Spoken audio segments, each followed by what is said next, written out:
still don't remember what it was. I don't remember what that instrument was. Oh, another failure in the technology. That's all right. I'm You're just flashing on screen. Yes, but I'm flashing with the bassoon. Yeah, oboe. Oh, spooky oboe. Oh, bassoon. Whatever it is, it's one of the two. Anyway, yes. That'll be coming soon. But anyways, hello and welcome to another Quaranstream. I am your host, AskJoeMagician, and today we'll be beginning the long journey, almost 9 voyages-esque, to the upcoming prequel of Game of Thrones, House of the Dragon, otherwise known as the Hot D. And the Hot D. And we'll be starting with a character analysis of one of the most fascinating, power-hungry, ambitious, and amazing people from the Dance of the Dragons. That's right, we will be singing the Song of the Seasnake, Corlys Velaryon. Yes. Ooh. Song of the Seasnake. But, you know. Mm-hmm. I hear it. It's good stuff. I can see you. You're feeling the I'm jamming to it. It's going to be on my Spotify top list. It's going to be amazing. If that title sounds familiar, it's because my guest and Maester Monthly co-host pitched that many moons ago on Maester Monthly episode 4, which was not apparently about our prequel, our spin-off things. That was just a segment instead of the entire episode. But anyway, that is right. Joining me today is the studliest of books, the one, the only Bookshelfstud. Hello, Michael. Oh, it's so good to be back. I love talking to you. Oh, I love how our facial hair just keeps growing out together. We both have slightly different hairstyles from the last time we spoke. It's good to check in. Your beard's a little bit better than mine is. You've got kind of the Sam thing started, but it becomes more full as it. That's true. I am 2 months into trying to grow this, so yeah. Baby, yeah, it's good. I have an embarrassing man bun. Oh so, yeah, we're about top knot, baby. That's right. Yeah, it's a top knot. Yeah, and I tried to get my bookshelf in my office in the shot. So the bookshelf. The bookshelf. That's right. Down at the bottom is where the Song of Ice and Fire books are. So when I collapse onto the floor at the end of a long day, I can just reach over and grab ASOIAF. But a little higher up on the shelf is some really important tomes. Oh, that I recently got. Oh, really? You got some new books for the bookshelf, did you? That's right. It's an unboxing video.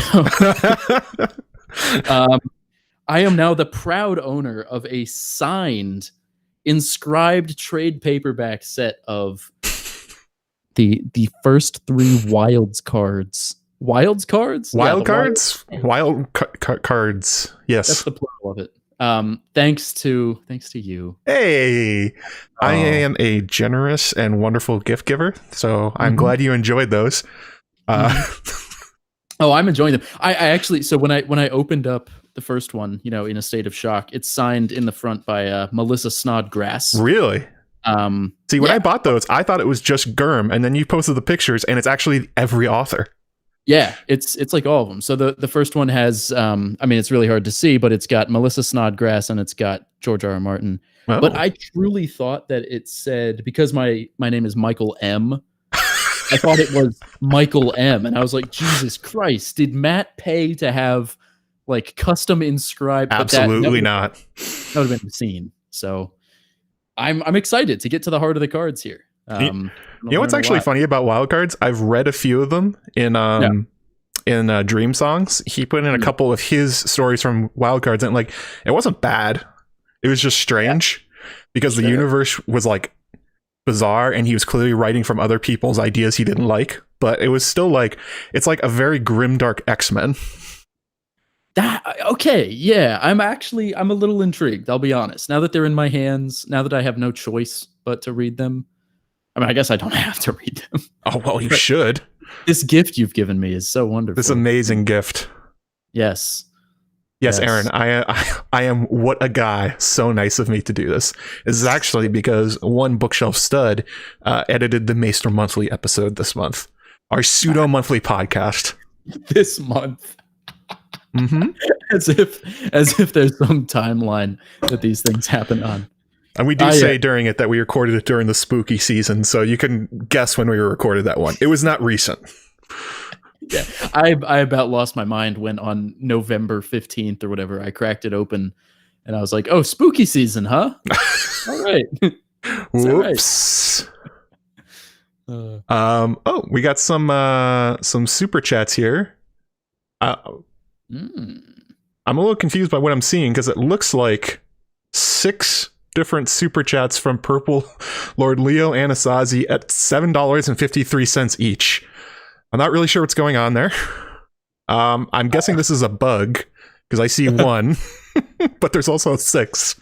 But thank you, Lord Leo. And their comment is, are the Velaryons and Baratheons be allies in dance, and are they associated with the Strongs at this point? Love the content from both of you. No rush.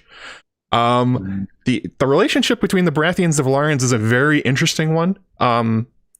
And something we're going to talk about in a bit, but they have been allied for most of their history, but during the dance they split. But not because of an enmity between the two of them personally. It's largely because of Rhaenyra. Yes. Yeah.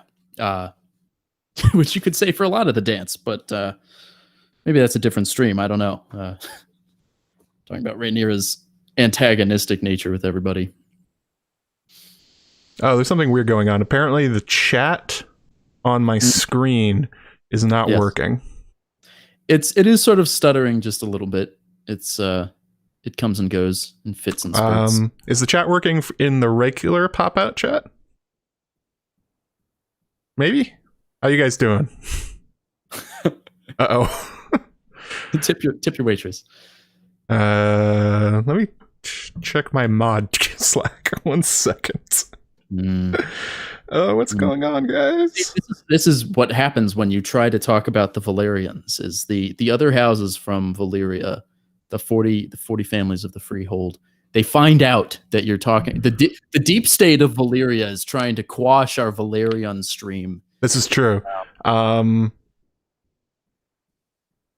let them. It keeps loading 30 messages. Wow. Yeah, and just exploded with comments. So it looks like there's something going with YouTube. Sorry, guys. So my bad, or somebody's bad. It's somebody's bad, yeah. I don't think it's my bad. If the chat on the side isn't working, I guess I can just turn it off. There we go. So we'll just turn that off for the time being, since it doesn't seem to be working. But anyway, thank you for the super chat, Purple Lord Leo and Asazi. And also, there were 2 super stickers. I'm not really sure on the date, but they came from Eric Foreg, $10 and $5. Thank you for those. Super generous. Very much appreciate it. And I also wanted to call out that this is apparently a big morning of this stuff. 2 PayPals from Danny McKay, where he just says, happy Saturday. Thank you, Danny. Appreciate it. And $10 from Ramona Zamfir, who usually has a lot of questions, but not today. She just says, no questions, just a token of my appreciation. Well, thank you, Ramona. And I wanted to shout out a new patron who signed up just as the stream was starting, Cody R, who DM'd me to say, is it worth it? And apparently it is. They signed up. So welcome, new Maester Cody. You can obviously sign up at Patreon at patreon.com/JoeMagician. PayPal link is in the side. Super chats are obviously always available. So what we have coming up on the channel, the Tattered Prince unmasking video, that is in the editing stages. It took a while to get there because I got false starts, and it's a tough one. It was a tough one. I felt very Germ-like as I kept going back and rewriting and discarding ideas, and I don't know, it's taken me a lot longer than usual. Most of the time I can just sort of pound them out. Phrasing. Also a 5-year gap video, but there'll be other stuff coming. I also wanted to read a review from iTunes. By the way, this is available on a podcast format under the name Wit and Wisdom of Joe Magician. John Zandig 1999 on 11/24 said, great podcast, insightful and entertaining, 5 stars. No, you 5 stars, John. Thank you. Oh, John Zandig, you are a champ. you are really pulling your weight here, man. Hope you enjoy your what is it, 22nd birthday next year, since you were born in 1999. Oh, I feel old. My birthday's coming up. Yeah, he's turning the big 6-0, everybody. How old do you think I am? You think I'm 59? I have no idea. Oh my God. God damn it, Michael. Unbelievable. And as always, slam that MFN like button. At 150 likes, we put it on my old Gandalf hat. 175. Actually, you know what? This time, we'll bump that up to 200 since we've reached that the last few weeks. I'll put on my Gurm hat with a very special turtle thing. And maybe Michael, I don't know what you can do, but... Oh, I've got a Darth Vader mask. I've got a horse head. I've got perfect. We're here for it. Yeah. I'll hold up my cursed clown painting that is sitting just on my camera. Perfect. In fact, if you fuckers don't hit 200 likes, you're going to get clown painting. Don't get clown painting. You don't want this shit. It is horrific. Dark. Yeah, but no, like, subscribe, share, leave a comment afterwards, do all the things. Actually, what's a good question for the comments? How about, I mean, obviously this could be about Corlys Velaryon, but which Velaryon do you stan? Which one is the best Velaryon? Make your case in the comments. Yes. Also in chat, because I'm sure that will be fun as people argue about favorite characters. That never goes wrong. Yeah. Ever. Oh, yeah. That's the best part of fandom discourse. Never goes wrong. It's always a very pleasant experience. That's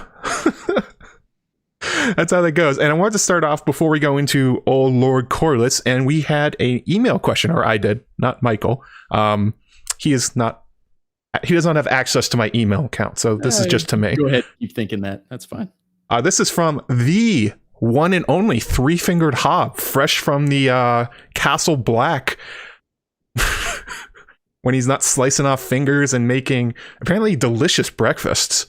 Or at least they sound like it. They sound pretty delicious from the descriptions. Three-Fingered Hob said, I've been thinking about Daenerys and how she's doomed to fail.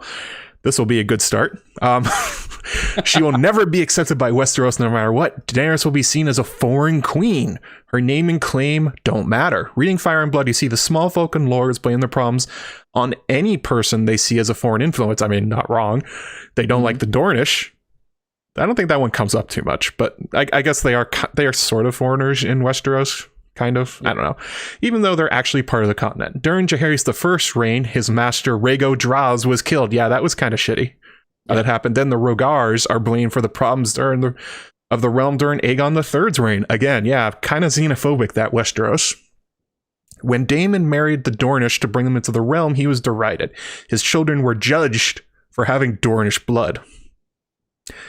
Even the Blackfire Rebellion has aspects of this due to the marriage of Daenerys to the Prince of Dorne. I don't remember that part. I think they kind of added that one. Oh, Three-Fingered Hob.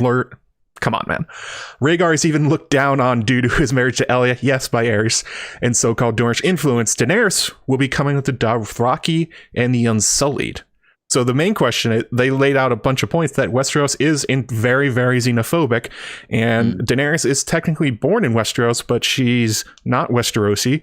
And I think they kind of do bring a good point that the whole idea that Daenerys thinks that Viserys told her that the people are sewing banners and they're waiting for them to come back wasn't true when Aegon landed, and it's probably not going to be true now. Yeah, I mean, the Velaryons... the Targaryens. Oh, slip of the tongue there. Although neither of them are native Westerosi, right? I mean, they're Valyrian by nature. So even at the height of their power, the Targaryen kings and queens were always kind of not Westerosi. No. And you see some of that come up in the language around Robert's Rebellion and in like the King in the North reaction that the Great John has. It's to do with realizing, well, yeah, why would we obey these foreign kings and queens? So, I mean, yeah, Daenerys is kind of screwed, especially because she's coming in not with, as they point out, not with like an army of Westerosi knights, but with literally like the worst boogeymen of, Westerosi racists. Yeah, the Dothraki they're known for sacking towns and raping and enslaving, and those are going to be her allies. That was kind of the point, is they were going to send them ahead, and then they were going to be defeated by the Targaryens. And that was going to be like the big whole, yeah, we protected you from foreign invaders. We're not foreign invaders. We defeated the foreigners. But Dany has made allies with them, along with the Unsullied. And the Golden Company are with Young Griff, who would be the natural allies. That was the original plan. Golden Company plus Viserys / Young Griff. They probably would have replaced Viserys with Young Griff at some point, would have defeated them, and they would have been the conquering heroes. That ain't going to happen. So yeah, that's going to be a real problem for Daenerys. Where's her support coming from? It's probably not going to be the common people, unless she makes some very big gestures after she lands in order to get them on her side. But I don't even know what that can be, because she doesn't have a lot to offer them other than killing the people they don't like. She doesn't. Yeah. It's not like she's coming in with like boats full of grain. Yeah. I assume. Yeah, that would be another problem for Daenerys in the old conquest o Westeros. And the fact that basically everybody, they did this in the show to a limited amount. Randall Tarley made that particularly xenophobic comment too about the same thing, but that is true. This is a place that does not welcome Daenerys or the Targaryens, and we're kind of forced to welcome the Targaryens literally by dragonfire. Oh yes, Aaron, I did answer Lord Leo's question. I don't know why it stuck to the top there. It's just kind of there for the rest of the stream. Well, that was a $7.53 well spent, Lord Leo. YouTube is apparently going to pin that permanently. It's graffiti. Sure, that's how that works. So we have an opening quote here about the Seasnake himself, Corlys Velaryon, the greatest mariner in the world. Michael, do you want to give it a shot? Oh, it would be my honor. Let me hold up my. I need to get my reading glasses on. No, it actually has paper. I'm holding. I printed out all the notes because I'm like a football field's distance away from my computer. I can't really shit on it right now. 79 years of age, he had served 4 kings and a queen, sailed to the ends of the earth, raised House Velaryon to unprecedented levels of wealth and power, married a princess who might have been a queen, fathered dragon riders, built towns and fleets, proved his valor in times of war, and his wisdom in times of peace. The 7 kingdoms would never see his like again. Wow. That is an epithet. That is something else. Corlys is clearly, George is presenting him as one of the heroes of Westeros, like a legendary figure in the making. Give it like a few thousand years, and maybe Lord Corlys, the Seasnake, would be like the Merling King, that kind of figure.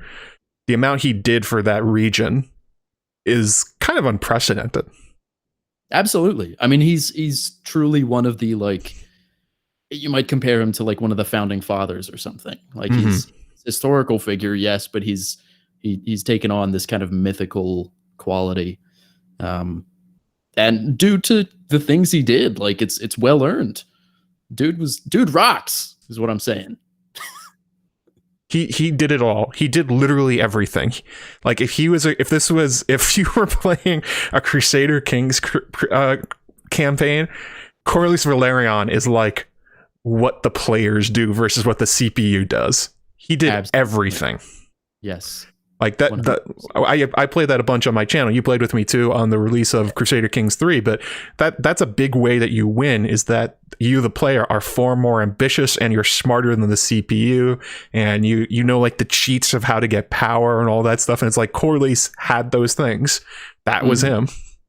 But before, we go into standing Corlys too hard, I thought we should stop and take a look first at House Velaryon themselves, because, they were cut from the show. And not only that, they barely show up in the books. By the current timeline, the Velaryons are basically gonzo. We see them briefly in Stannis' War Council. They show up at the Blackwater. And of course, there's Arrayne Waters, but that's kind of it. And that is not a lot for what was one of the truly great houses during the Targaryen reign. And actually, I looked this up. Corlys is not even named in the main books. Corlys Erasure. Hey, come on, George. Where's my Corlys rep?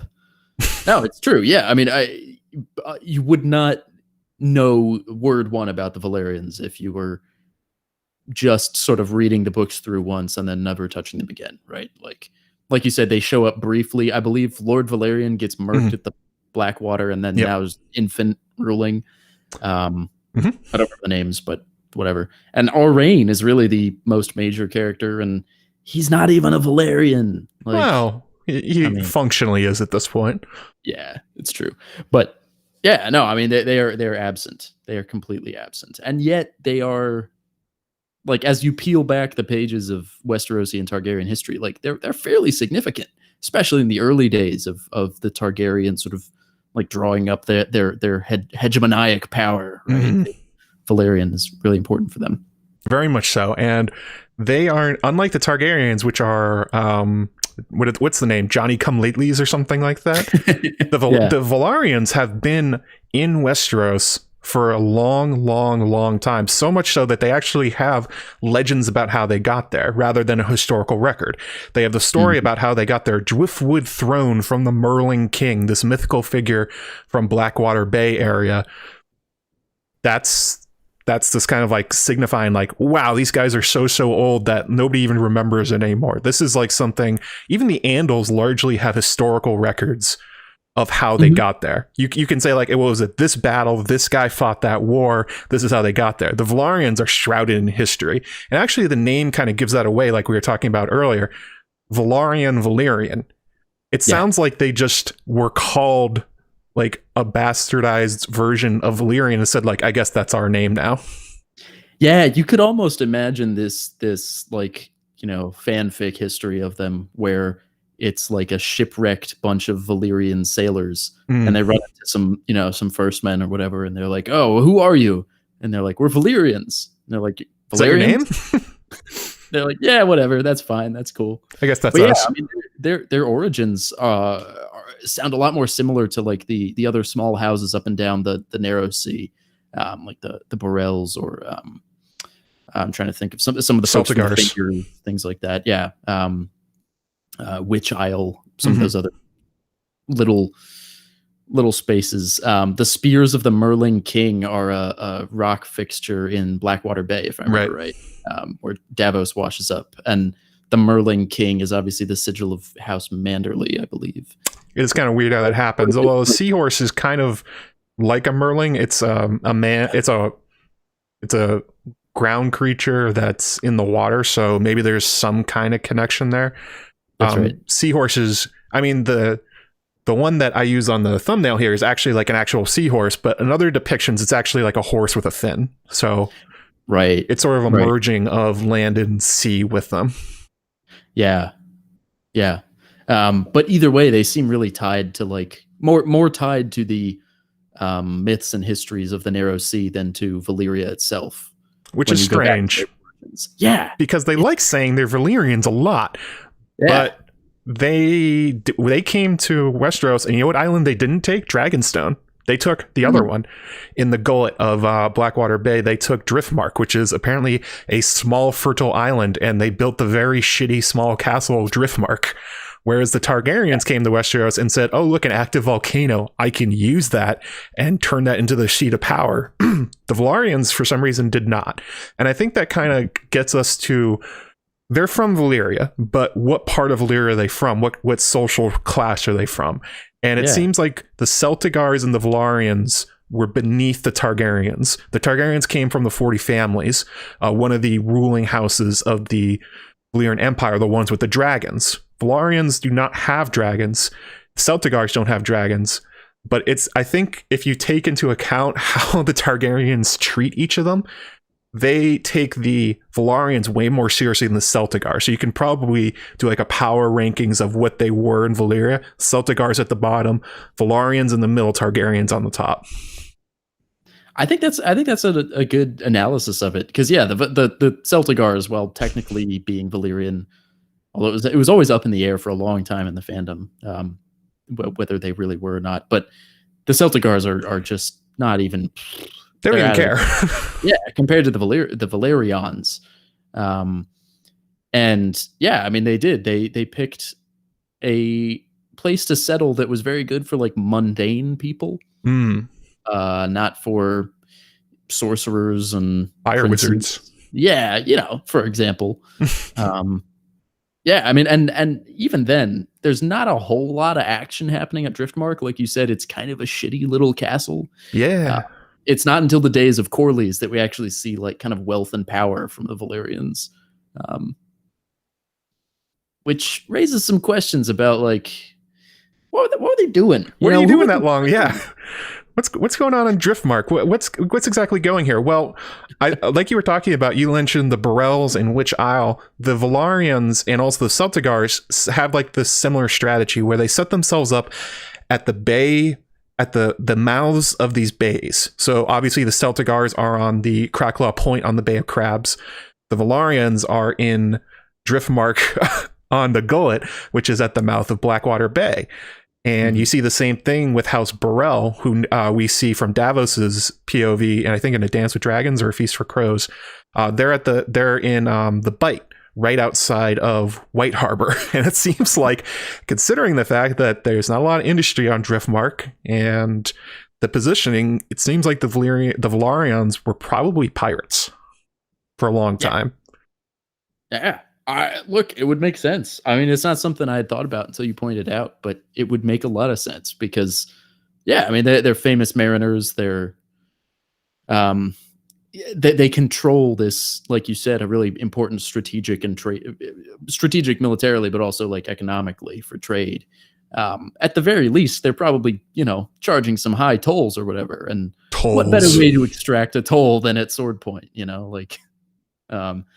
Those Velaryons, man. They were no angels. They were no angels, that's for sure.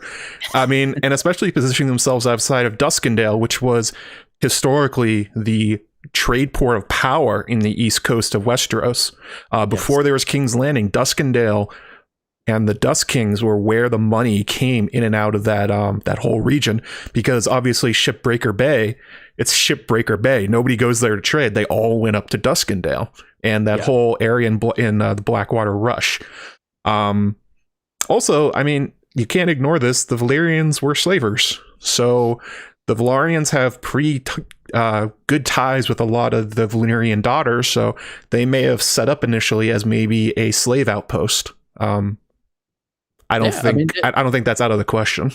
They're like a hop, skip, and a jump away from the three sisters, right? Mir, Tyrosh, and Lys. I mean, I don't know. I don't remember exactly how the timelines lay out for the founding of those cities and the Velaryons, and I don't think we know. But it's reasonable to assume that, yeah, the slave trade of Valyria, which we know spanned, through Sothorios coast and all around, like they even, I believe, raided the Summer Isles, if I'm remembering. Yeah. So, I mean, it's absolutely within reason to assume that a couple of opportunistic Valyrian, frontier dwellers might be participating in the main economic trade of Valyria, which, was, selling people into slave labor in the Empire. I mean, that's essentially how every family that went out to make the Valyrian daughters, these colonies, they started off doing that. They were like, well, we're going to go find someplace in the world and we're going to extract slaves and sell them back to the main empire. And from there, that's how you get Lys. That's how you get Pentos. That's how you get Mir. That's where all these cities came from. So the fact that the Velaryons may have been trying to do that in Westeros just unsuccessfully and then essentially turn to pirates, which we know there are tons of in the Narrow Sea, just sounds like, sure. Especially because there's no port. There's no port on Driftmark. Right. Until Corlys Velaryon builds one, which we'll get to later, there's no port. So, yeah, they're probably not trading all that much. They're probably stealing stuff and selling it in Essos and then coming back. Yeah, for sure. It makes you wonder, too. It's almost miraculous that the Targaryens and Velaryons did not turn the east coast of Westeros into another slave city or something. It's a historical exception to the Valyrian rule. Yeah.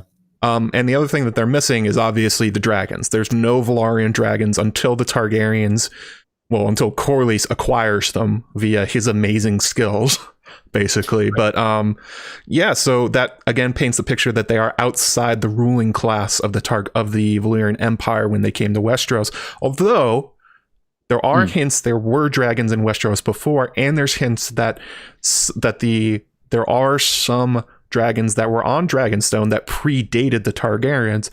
So it's possible they came with dragons at some point, and then they all died or they lost them, like happened to the Targaryens. Yeah, that's true. That's true. I mean, the Velaryons very well could be a dry run in some ways, not literally in the conspiratorial sense, but in the sense of like, and also because they're very wet. But wet ass Driftmark. You know what? I don't even remember the point I was going to make because that was too good. No, but that much as maybe hard home as a dry run for the Doom, the Velaryons and maybe some failed shitty dragons as a dry run for the Targaryen conquest. It's certainly possible. It would make a lot of sense, especially with the way that the Targaryens seem to feel a lot of kinship with the Velaryons, which they don't with the Celtigars. And that gets us to why they become important, and that's obviously with House Targaryen. They had no vassals. They had no lands. They were nothing. Well, they weren't nothing, but they weren't like a power in Westerosi culture. There's no hint. You go back and read those old stories about like the Storm Kings, Battle of the River Lords, and guess what house doesn't come up? The Velaryons, because they essentially stayed on their island and said, we don't care. Go do your stuff. We're not really a part of this. But that changed with Aenar the Exile. So as we talked about, Aenar came in, settled on Dragonstone, right next to the Velaryons, give each other high fives. But Aenar and the Targaryens essentially say, well, Dragonstone, you thought this was useless? Like, hell no, this is great. We love this. They apparently, they made their amazing castle of Dragonstone itself. They brought their dragons, they brought their eggs, they started hatching. And it's actually, this is something I was looking at the family tree, and it's wild to think about this. The first marriage of a Targaryen in Westeros that wasn't in their family was with the Velaryons. Yeah, and that was the mother of Visenya, Aegon, and Rhaenys, which, I mean, I think explains a lot about their later sort of meteoric rise, because the mother of the three conquerors was a Velaryon. And I mean, I think we've made it pretty clear they didn't have much in terms of like material power. Like they didn't have armies, they didn't have dragons, didn't really have a port. What ships they had for any sort of piracy or anything were not any significant force. But what they did have was rockin' bods.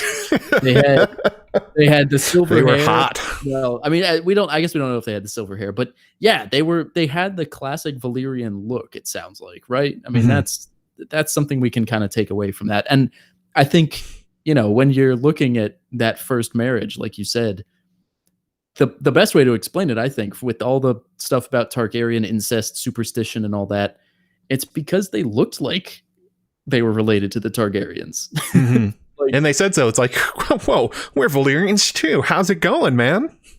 Hey, baby, what's up? Yeah, it's just us left in the world. By the way, we look real similar. Which for most people is not a selling point. Valyrians, though, oh well. Those Valyrians.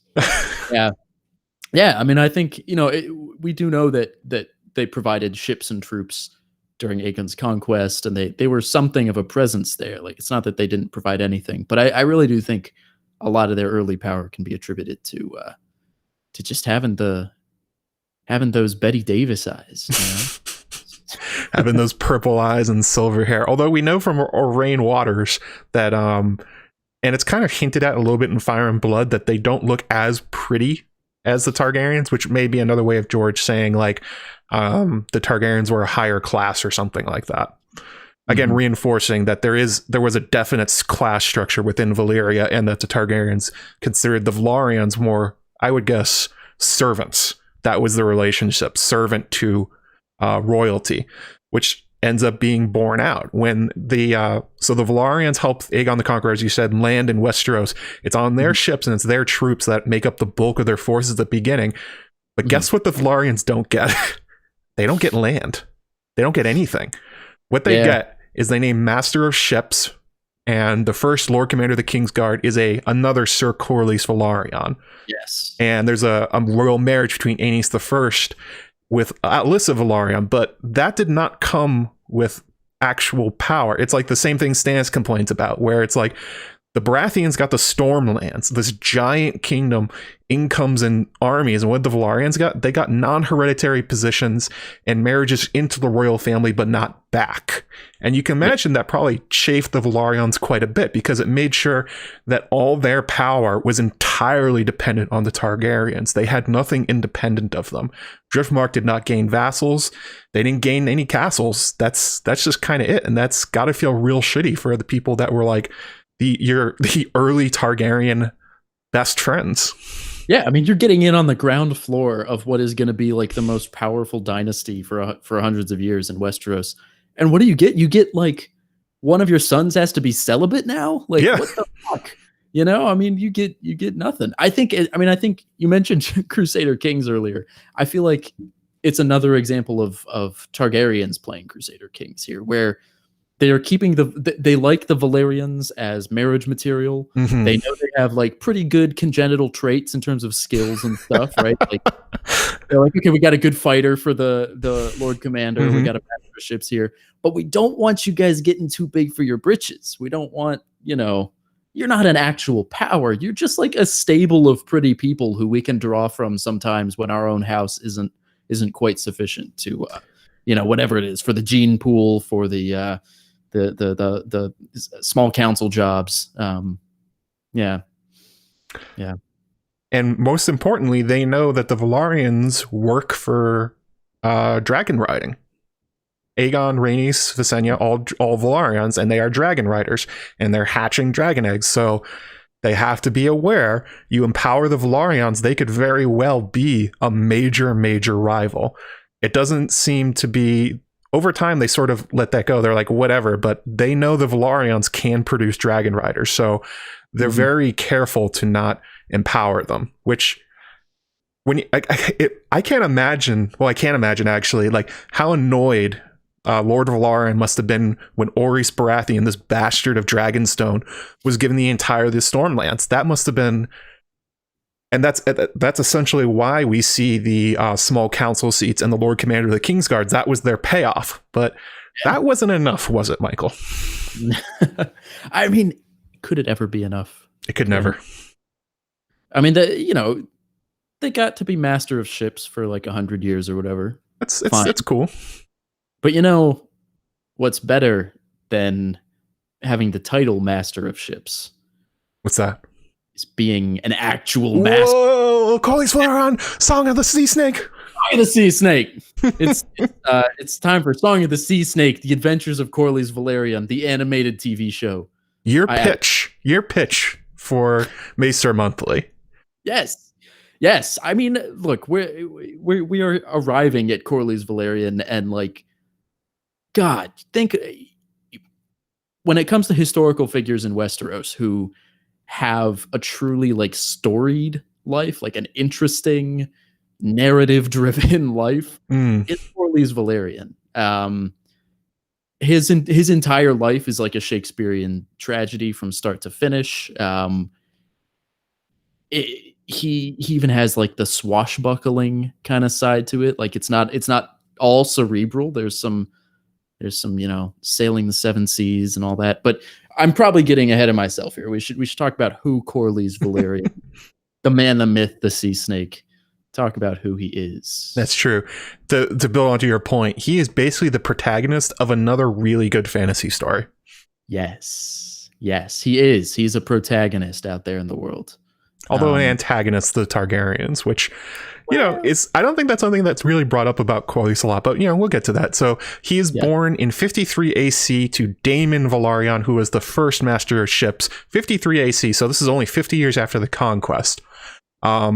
He's named for his great uncle, First Lord Commander of the Kingsguard, Corlys Velaryon. So you have kind of a parallel to what you see with other important characters George has brought up, like Aemon's name for Aemon the Dragon Knight, You have all these, he likes these parallels of making, when there's a repeated name just a couple of generations later, for some reason within the Velaryons, he makes them very, very important. And that seems to what happens here with Corlys. There's a weird thing going on with the Velaryons, and that's that they didn't get so much book learning, but they got sailing learning. Yes. Since they were little, they were put on boats as crewmates, not like captains. No Theon Greyjoy bullshit going on here.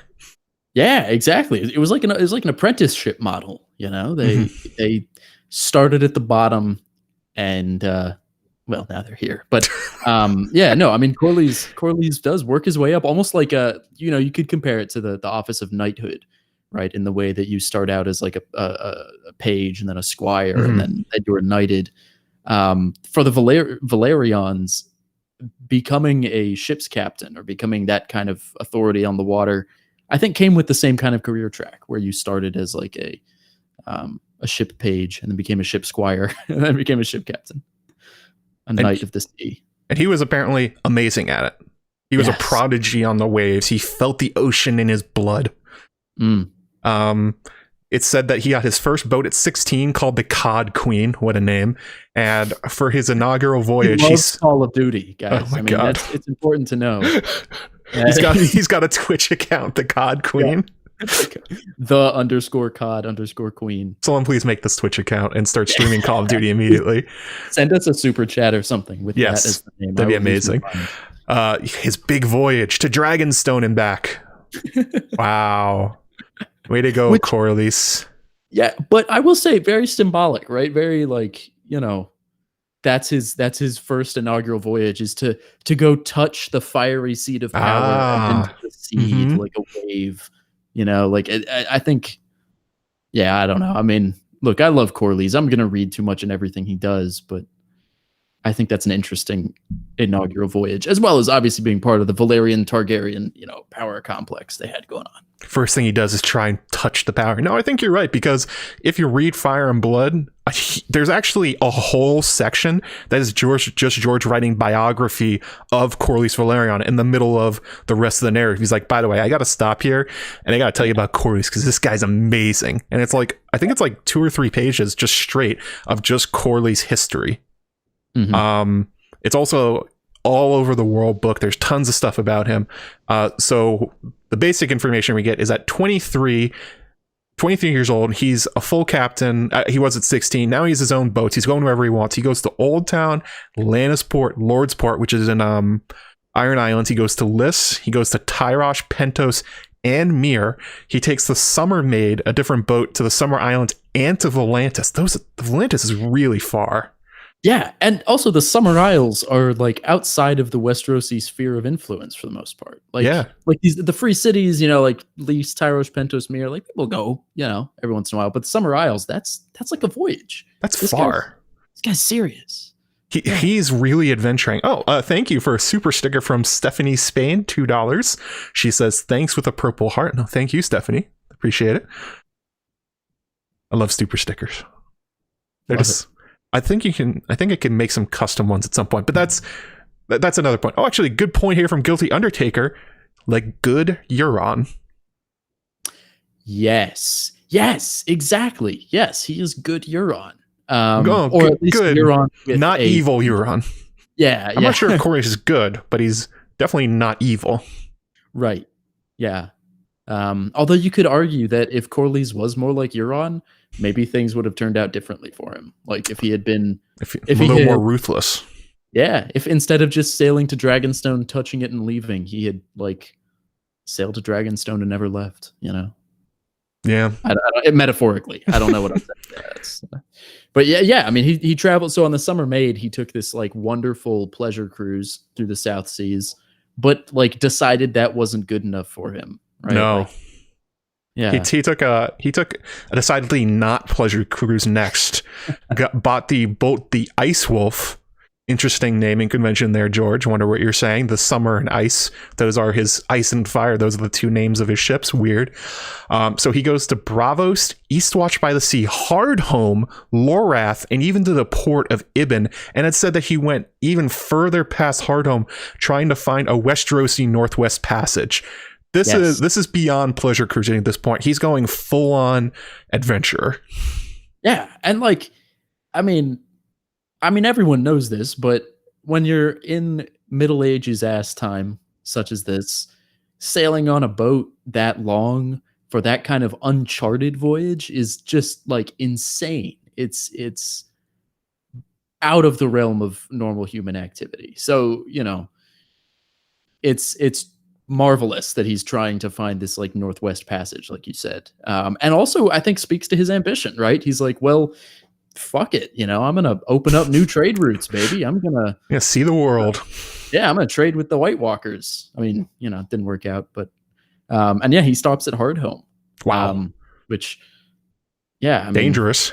Interesting overlap there. Yeah. Someone who is not afraid of wildlings or the Ibonese for that matter, or, you know, Lorathi or whatever. Like, yeah. Like, I would say if you're a sailor in this whole era, saying I went to Ib from anywhere else is like, that's a lifetime accomplishment. That's like, wow, you made it to Ib and came back. Well done. That could be your entire career, just doing that, putting the feather in your cap. And it's like, that's just one of them. That's just like the start of his voyages. This isn't even the famous 9 voyages. This is just Corlys warming up. And by the way, he's not even Lord of House Velaryon at this point. He is just Corlys. Yeah. Yeah. He's just the son. Like he's just a rich dude, basically. Mm-hmm. But like, yeah, I mean, you're right. We have not even touched that favorite slippery serpent of mine. Oh, the Seasnake. Phrasing. We're not doing phrasing today. Michael, why don't you go ahead and take us away and talk about the Seasnake and the 9 voyages. The Seasnake. So he built it custom, which I think is kind of also speaks to his ambition, right? He's and wealth. Built everything himself and his wealth. Yes. He wasn't just fucking around on these other voyages. He was doing a little bit of, back and forth. He basically just covered the globe as much as he could. His very first voyage, I feel like, you would think you'd start easy, right? You'd think you'd be like, let me pop around to Lannisport, make sure this baby can handle the open sea, right? But his first voyage, he sails through the Jade Gates to the Empire of Yi Ti and to the island of Lang. Holy shit. This is a journey. I remember there's that wonderful spreadsheet that lays out, how long certain travel times take and things. This is a journey that takes like a year, right? Like it takes a long time. Yeah. We see it's dangerous as fuck too. Yeah. Yeah. It's insanely dangerous because the Jade Gates are obviously this strait that you have to pass through between Lang and the mainland. Is that it's right? a Karth. Oh yeah. Right. Karth. Yeah. Yeah. And I mean, I don't know. It's just, why would you do this? Right. Like why? Well, I guess we know why.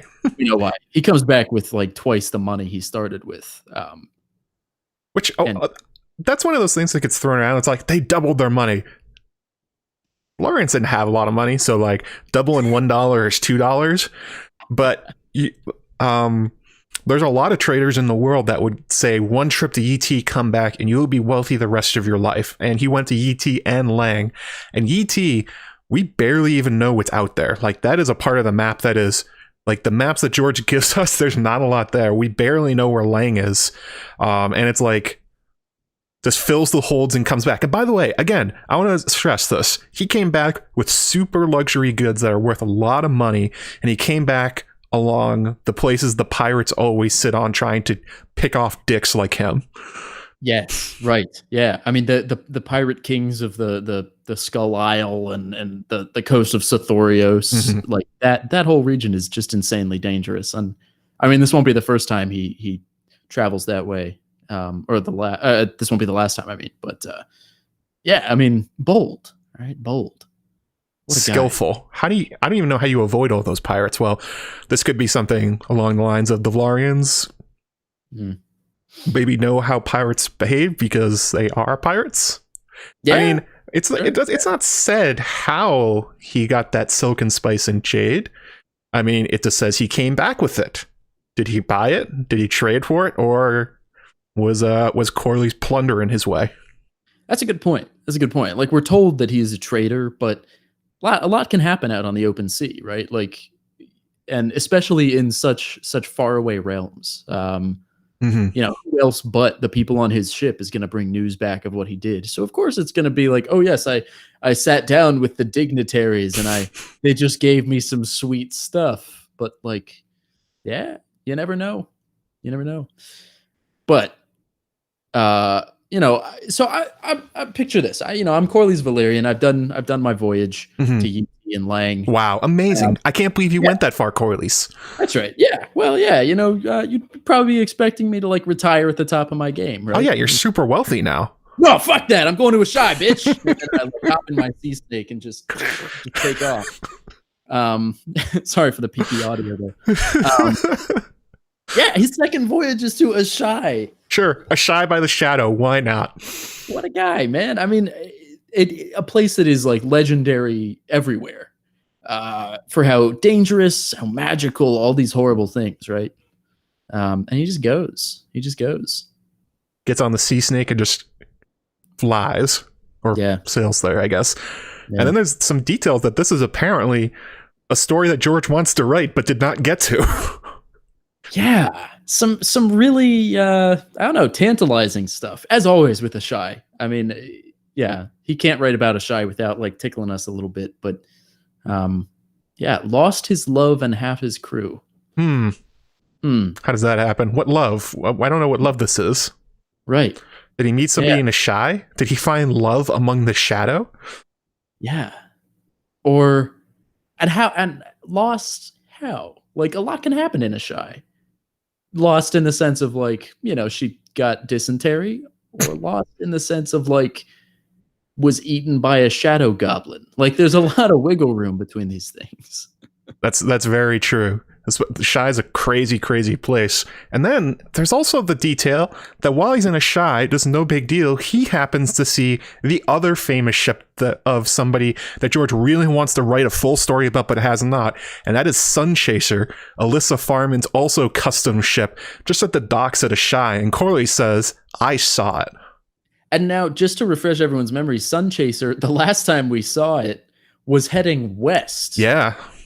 From Westeros, right? So, and we get some details on Fire and Blood, which is another one of my favorite parts of the book. I love, Alyssa Farman, really captivating stuff. But Alyssa Farman, she goes far, man, and she may have gone as far.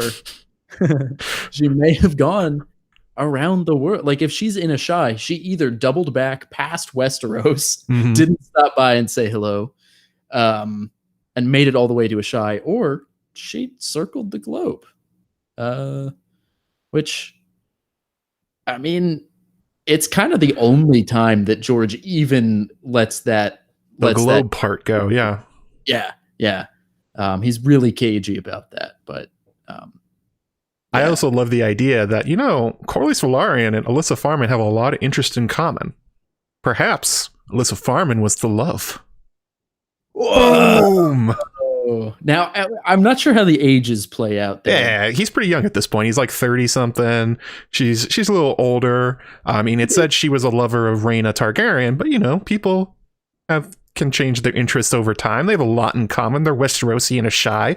Hey, maybe that's the lost love of Corlys Velaryon. He found Alyssa Farman, and and just like every other lover she's had, she would not stay. That's right. Like a real, kind of a Mrs. Robinson thing happening, or like a Catelyn and John type thing happening there. It's true. That classic relationship we love from the fandom. a little cougarish, but so he's gone to a shy. He's come back. He's super, super wealthy now. He's seen Alyssa Farman, at least her boat. He's done, right? He can't. What else could he do? How long can we keep that bit going? 9 times, apparently. That's right. Because this time he goes to the Salad Islands. He goes to the end of the fucking world. Seriously. Yeah. He hits the 1,000 Islands, which, amazing. Thank you, George. So glad you named a place the 1,000 Islands. The Shivering Sea, Nagai, and Mossavi, which are like like that's deep ASOIAF lore right there. Like that's stuff that barely exists out of like a little paragraph in the book. Corlys it's actually Lovecraft country, like the TV show, but this is actually what this place is. It's like the Cannibal Sands. This is like where all of George's weird references to his favorite authors, this is the part of the world they live in. And so George is sort of saying that Corlys left Westeros and went to other books. That's how amazing his stories were. Yes, exactly. Yeah. He's mixing genres. Corlys steps out of historical fiction and into like horror. Like actual horror. Like it said that in these areas there's necromancers, there's demon hunters, there's like horrors in the sands. And then we get the description of the people that live on the Summer Islanders. I'm not even sure you can call them people. They are something. They have green skin, they're hairless, teeth filed into points. They sacrifice sailors to fish-headed gods and refuse to go into the water. That's literally Shadows over Innsmouth, isn't it? Yes, it is verbatim, like 1-to-1 with the Shadow over Innsmouth. Fish people who are like, in the story, I believe they are children of Dagon or something. These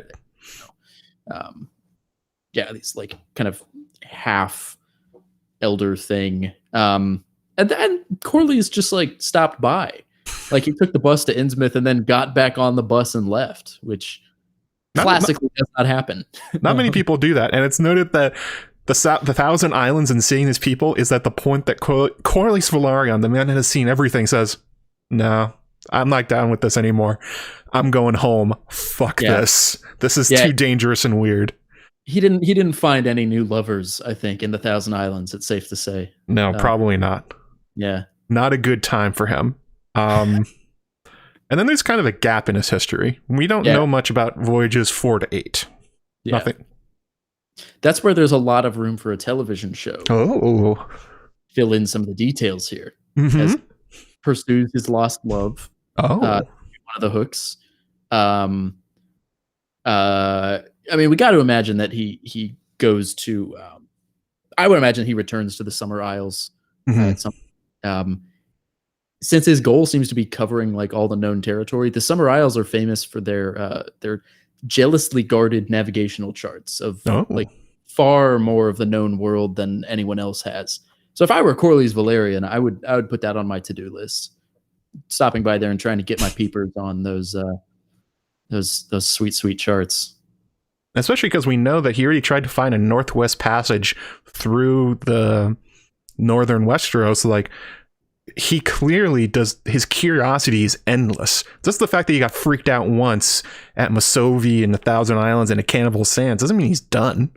He's going to keep trying because that's just always what he does. Also, yes, Guilty Undertaker. Dagon Greyjoy is named after a Lovecraft story, A Shadows over Innsmouth.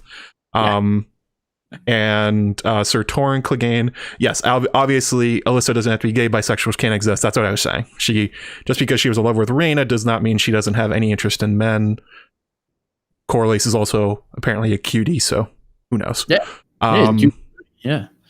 But the main part of these voyages is that he continues getting insanely wealthy. Yes. Somehow. Yeah. Traveling the world and discovering stuff is usually not a money-making proposition, but Corlys is doing it. Yeah. I mean, a lot of the stuff written and told to us about Corlys is, all the luxury goods, the rare things that he brings back, which he can then, probably sell in Westeros for beaucoup dollars. But but it does. I think there are some. There's room for some open questions if you want to be skeptical of Corlys.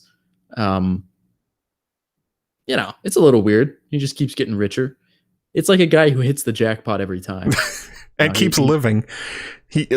One of these 2 voyages is probably most people would die. He goes through 8 of them, survives them all, comes back wealthier each time, and then goes out for more. So either Corlys is blessed by the gods themselves, or there's something more going on about how Corlys acquires his wealth and makes sure nobody kills him, which is, if you look at the real world history of how explorers did that, usually they killed everyone they found first. Yeah. I mean, I think the 9th voyage actually hits on that pretty well here, because he does something like insane and weird, which is he loads his boat entirely with gold. Now, obviously not literally, right? It would probably sink, but I mean, yes. Yeah, no, his only cargo is gold. He's just carrying just a shit ton of gold, which does seem pretty stupid. You know, sailing through pirate infested waters after already rolling the dice, you know, 8 times, and then all the times before that when he was doing his smaller voyages on other ships. Like, I mean, that's not to say he maybe never got intercepted by pirates or whatever, and all, you know, but he's certainly, I don't know, it's tempting fate. It's tempting fate. Right? Also, he's famous, and so is his boat. Yeah, good point. Everyone knows he's one of the wealthiest men in the world. You see the Seasnake, wouldn't that be a boat you'd want to take a chance on looting? I mean, yeah, if you're an opportunistic pirate and the Seasnake's far from home, shit, I'd do it. But apparently no one does. That's right, because he makes it all the way to Karth. He returns to the Jade Straits again, basically. Mm-hmm. Jade Gates. And while he's there, he buys another 20 ships. Sure. Why not? Just buys them, sure. Yeah, and loads them with everybody's 3 favorite things, which are spices, silk, and elephants. Why elephants? Why is he homeless Harry Strickland? What are you doing with the elephants? So I've got a couple theories here about this. One is that are you familiar with Pablo Escobar's hippos? No. Okay, so crime lord Pablo Escobar, very famous, cool guy. I think I'm getting the right one. Doesn't matter. Bought a bunch of hippos for his like personal compound because he thought they were cool. And then, you know, ended up in jail, whatever, but who cares? The long story short is that the hippos broke out of the compound, mm-hmm. and there's now a colony of hippos in wherever it was he was. I don't remember what country. Somewhere in South America. Amazing. Like African hippos. So part of my theory here is that maybe Corlys was just like, I want some elephants. I want to have elephants around, you know, my cool hall. The other flip side here is that maybe he was like on Shark Tank, and he was like, all right, I've got this idea, everybody. Okay. Instead of other beasts of burden pulling our stuff, we're gonna have elephants. Oh my god. And he was like trying to convince everyone of how crazy good elephants would be for the Westerosi economy. They're like, yeah, okay, Corlys. Sure, why not? Sure. Elephants don't make it though. No, they don't. Only 14 of the ships make it back. No. Bummer. Yeah. But that does have a side effect that at this point, Corlys is literally the wealthiest man in Westeros. Like, that's amazing. The Lannisters literally have Lannisport and a gold mine. Yeah, they're sitting on a gold mine, and he's richer. He has more. Well, I don't know if he has gold, but he has more wealth. Yeah. Than anybody else in the world. Corlys is rolling in the money. He's an adventurer. He's an astounding ship captain. He's presumably a pretty good fighter and leader to make it this far. He's extremely intelligent, and everyone else in Westeros is kind of giving him the side eye, like, all right, Corlys, you're really, really wealthy now. What are you going to do with it? Mm-hmm.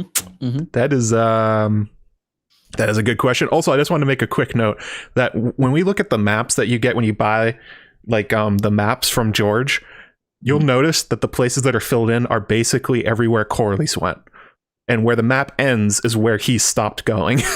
So even like George's attention to detail is basically the world maps are Corlys's maps of his voyage. Yes, it's absolutely true. North and east. The 2 directions Corlys went in that we know about as far as he could are mapped to the extent of his voyages. And George has, you know, always made it clear that he's never going to give like an objective map or, you know, timeline of the world or whatever. It's always going to be presented through some in-universe lens. And that the maps we see are the maps the Maesters have. And, you know, Maester Mathis wrote the book about the 9 voyages. We might assume that the hand that drew the maps that we have on, you know, the posters all over our bedroom ceilings are Maester Mathis's hand. Yeah. One right behind me. Yeah. I think that's absolutely true. His impact on us as fans, this character that's not even the main books, George is making sure, like, re-emphasizing in little ways, like, pay attention to this guy, he's really important. And this is now he's the Lord of the Tides. His grandfather dies, he inherits House Velaryon and Driftmark, and Corlys comes up against the classic problem we were talking about with the history of the Velaryons, and that is they have no independent wealth, no independent power from the Targaryens. Corlys is now incredibly wealthy, but his wealth is short-lived because he made that money by being himself and voyaging across the world and doing these incredible things and living through adventures nobody else should. So you can't really expect House Velaryon to continue doing that to remain wealthy. So what are you going to do with this one lifetime's worth of wealth? Well, Corlys, unlike almost every other lord we see in Westeros, invests it in his own people. I've never seen this. This never happens. No, yeah, he's a doctor professor. This guy, his brain is huge. He first off, he does build what is in retrospect a very funnily named, hilariously named castle, which is High Tide. Heyo, because boy, the tide sure does recede after Corlys. But yeah, I mean, you're right. Like he perceives very clearly that the Velaryons are only as powerful as the Targaryens kind of let them be, and it's all the soft power and relationship stuff. And what does he do? He makes towers out of beaten silver. Wow. And it turns himself into like he gentrifies Driftmark. Is what he does. That's the way of saying it. Yeah. But he does build not just the castle of High Tide, which is, as like I said, towers of beaten silver. It's this fantastical fantasy castle. He also builds towns. He builds Hull and Spicetown, and kind of, pulls together some of the smaller villages to make his shipyards. And there's a trading center, and now there's docks, and there's finally, like you mentioned earlier, there wasn't really a port infrastructure on Driftmark. Now there is. Corlys is again, Crusader Kings term wise, going in building the shipyards, right? He's literally doing that. He's going into his little drop down. He's like, all right, so what do we got on Driftmark? And he's just clicking all the buttons with all of his gold, one after another. And again, this is something almost no lords in Westeros do. When a lot of other lords come into a lot of wealth, they either piss it away, or they like try and buy Valyrian steel, or they just like throw a lot of parties. Corlys is like, this is gonna last. I want House Velaryon to be a power in the world, and so much so that, by the way, everybody notices this, including House Targaryen and King's Landing and the Lords of Duskendale, because he does such a good job not only building up Hull, which pours out ships throughout his life. From this point on, Hull is constantly building not only warships, but mercantile ships and trade ships. And he's also used his immense amount of contacts from his voyages in order to convince people to come to Spicetown, to come to Hull, to trade with him. Because Corlys has all this stuff. He has spices, he has silks, he has goods from around the world. So there's actually a reason to come there now. And those two, King's Landing and Duskendale, are not happy about this because they're losing money now. Because he's doing such a good job. Yes. Well, and he has the relationship building too. Like he's actually met all these merchants from all these fantastical other places. And so, the idea is, I think, like, yeah, you can come to Driftmark and get the goods, but you can also come to Driftmark and you might there might be a guy like parked at the dock next to you or whatever who just sailed in from Karth, and he can introduce you to his buddy from, Yi Ti or whatever. Like there's this, I think, it's like the being on the floor of the trading floor on Wall Street, right? It's like I don't know. I don't know shit about Wall Street, but networking. It's networking. And him building hard power where previously, I think the thing you said about the Valyrian steel swords and wealth, I think that's important. Like wealth to a lot of Westerosi is just an avenue to soft power. Status symbols and better marriages and things like that. And those are important in Westeros. But Corlys, I think, very clearly sees like, this soft power shit doesn't mean anything if we don't actually have like income. Yeah. It's also, to your point about like the networking aspect. I mean, you could just go see Corlys Velaryon. You could hang out with them. They're probably friends. And also the fact that that Hull, kind of like Bravos, is churning out ships. It's also churning out warships. So what does that mean? The narrow sea is actually safer because Corlys is now providing security to his port, which is hugely important to these guys.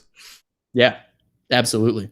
So much so that, of course, he does, become master of ships for the Targaryens, and eventually marries a 16-year-old, which is a little weird, but 37, 16. Yeah, 37 and 16. When you do the whole divide by 2 and add 7 thing, it still doesn't. No, it's not great. But this is important because it's not just any Targaryen, it's the heir to the Iron Throne, the firstborn of Aemon, son of Jaehaerys. That's who Corlys' power has, the marriage that has bought him. That's incredible. Nobody does this. The heir to the Iron Throne. If you were going to have your daughter be the next queen of Westeros, most of the time you would probably marry her to just some random low-level lord so that the family could not take advantage of it. Instead, Corlys makes Jaehaerys give him a power marriage. Yeah, it's the opposite of what happened earlier with Aenys and Alyssa, where the Velaryons are married into the royal family, but not in a way that they get anything out of it. Only in this very symbolic way. But here, Corlys could very well be the father of the next king of Westeros. Crusader Kings. This is what's happening. He does it. Yeah. He's playing the game. He's doing really well. He is. And the dragons, because obviously Rhaenys is a dragon rider, and she has Meleys the Red Queen. So I think that's how you pronounce it. Mallory will correct me on the pronunciation of that. But now the Velaryons have dragons, a thing the Targaryens have tried very hard to make sure their house did not get. Yes. Corlys made it happen. I can imagine Jaehaerys was super unhappy about all of this. And so were most of the lords of Westeros, because you don't want a rival power in the same area with all this money, with dragons, with Rhaenys, maybe with the Iron Throne. Wow, that sounds like a shitty situation if you're Jaehaerys the First, right? Yep. And, I mean, importantly, too, is that Aemon, who would have been king, I believe, at that point, dies on Tarth in battle with Myrish pirates. And so suddenly Rhaenys is not just, like, the daughter of two layers down, yeah. She is straight up the heir. We'll see about that. Jaehaerys, as I said, not happy about it.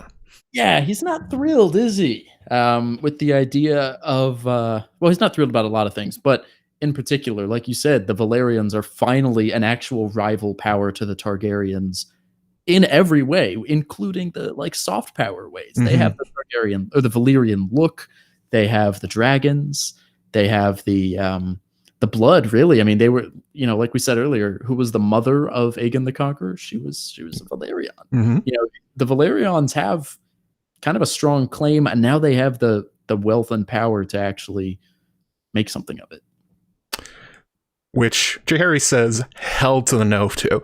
He instead passes over Rhaenys and names his second son Balon his heir, which Corlys understands what that means and is super unhappy about it and quits the small council, leaves King's Landing. But it's also noted that this pisses off Alysanne and also the Baratheons. And I've talked about this before. Alysanne's problem with Jaehaerys, a lot of it is how he minimized women, and in particular women in power, the Baratheons and Alysanne in particular. So him saying that Rhaenys could never inherit, well, that really doesn't go over well, and it loses. Jaehaerys essentially says, it's more important to me that a woman does not inherit this throne than I have Corlys Velaryon, the richest, most powerful lord in Westeros, on my side. That is a hugely dangerous move. Yeah. It's funny. I want to keep rolling, but also we got to pause for a second and think, if Corlys had not become the most powerful man in Westeros, but was instead just a Valyrian looking kind of nice dude who lived on an island nearby, if Rhaenys and Corlys were set to inherit, nothing would have happened. It would have been fine. Yeah, would Jaehaerys have been as spooked? Because without all that power, Corlys is really he's just as unthreatening as Alyssa Velaryon, the White Targaryen. So anyway, I think it's an important.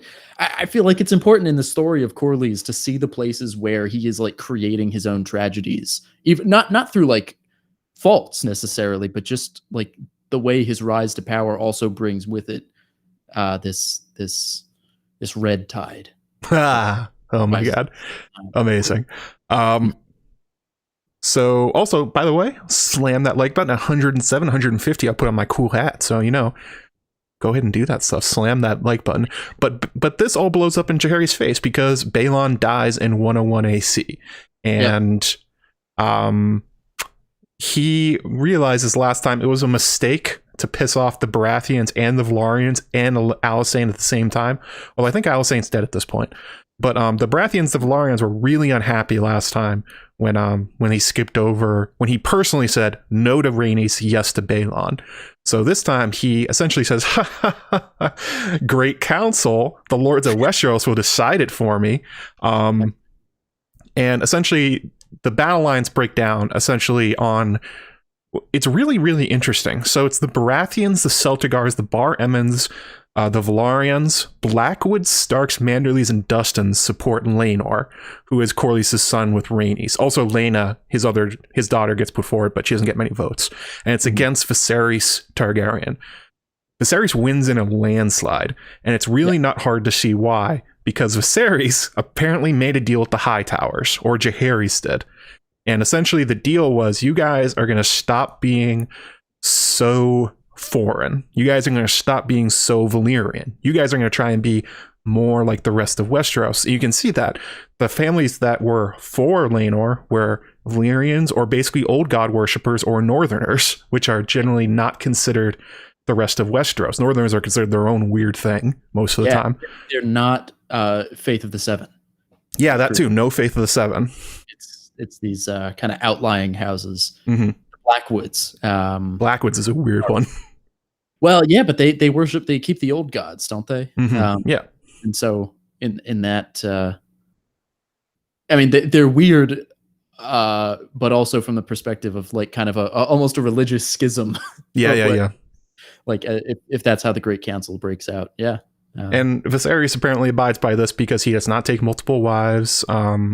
He tries to move towards the Hightowers. He brings in Otto Hightower's Hand of the King. Well, Jaehaerys does, but that's probably on Viserys' behalf. Corlys is pissed off at this again, but this time they pay him off. They pay him off because Laenor, his eldest son, who is very strongly hinted to be homosexual, was betrothed to Viserys' oldest and only child, the Realm's Delight, Rhaenyra Targaryen. Yes. Which in a way is good for Corlys because it again puts him in the position of, I am one generation or 2 generations away from Velaryons being on the seat of power, because Laenor and Rhaenyra's children will be Velaryons in George's stupid primogeniture are only one house kind of way that he does it, which actually isn't realistic. You can just say you're a Targaryen or Velaryon if you want to, if you're both houses. Right. Anyway, or the houses would emerge. It would have been like House Targaryen Velaryon or something like that. Yeah.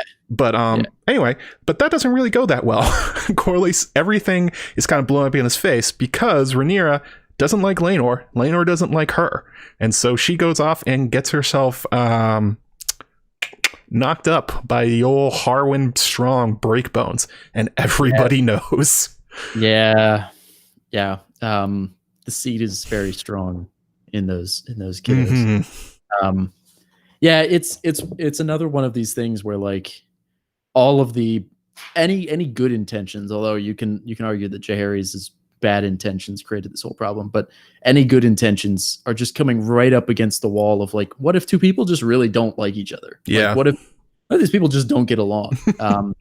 Which, is I think part of George's whole, maybe critique of monarchy, right? Is that much power should not rest on whether or not 2 people can get along with each other and not go around banging other people.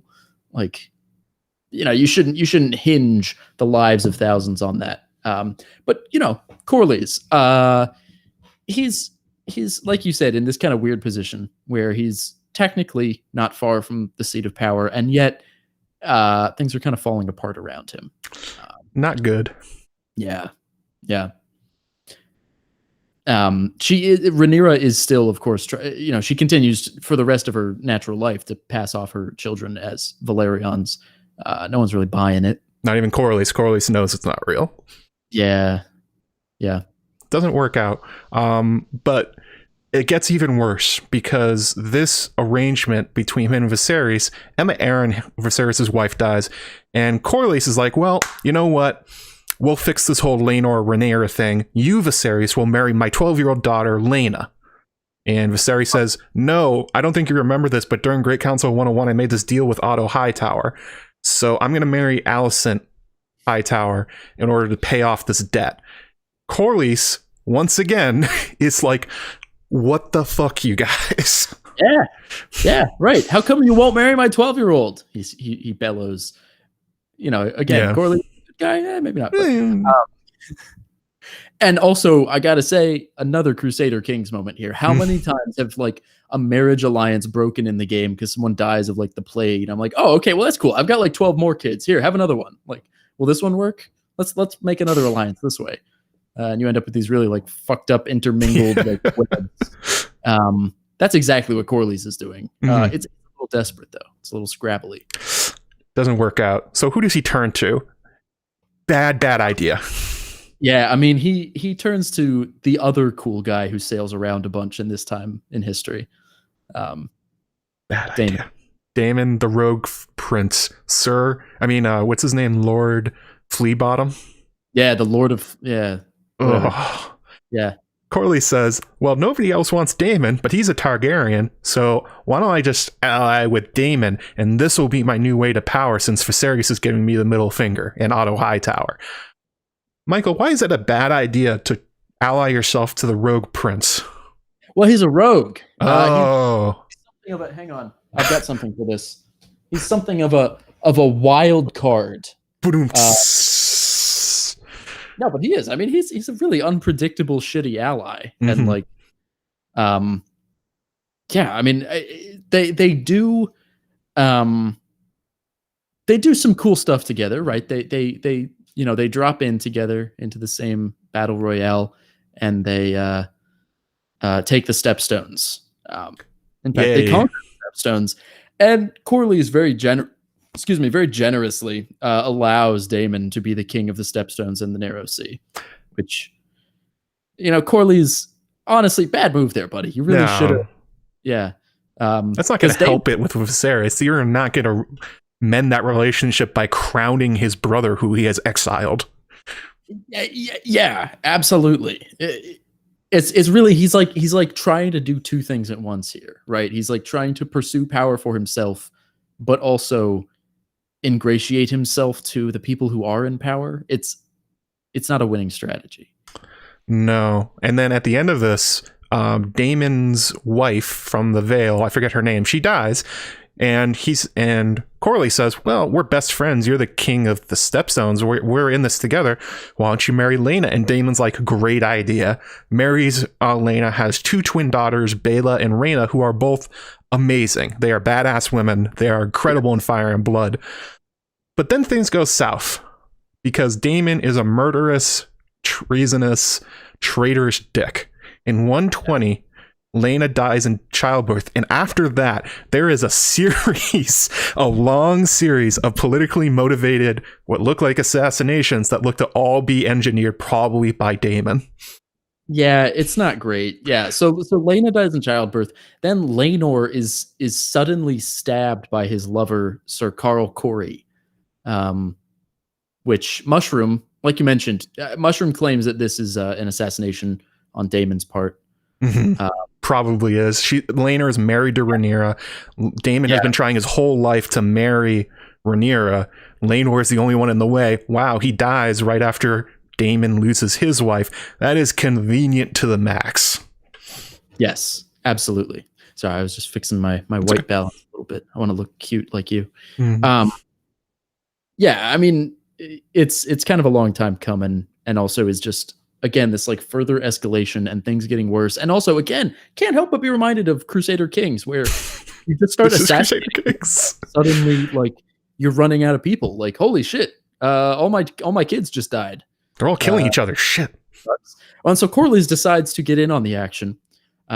Maybe. And this is, I think, we had a question about this from earlier. But so Rhaenyra's lover, Harwin Strong. So this is, just to review for those who might be confused by the family trees, this is Corlys's daughter-in-law. Yeah. His son's wife, his son who has been killed.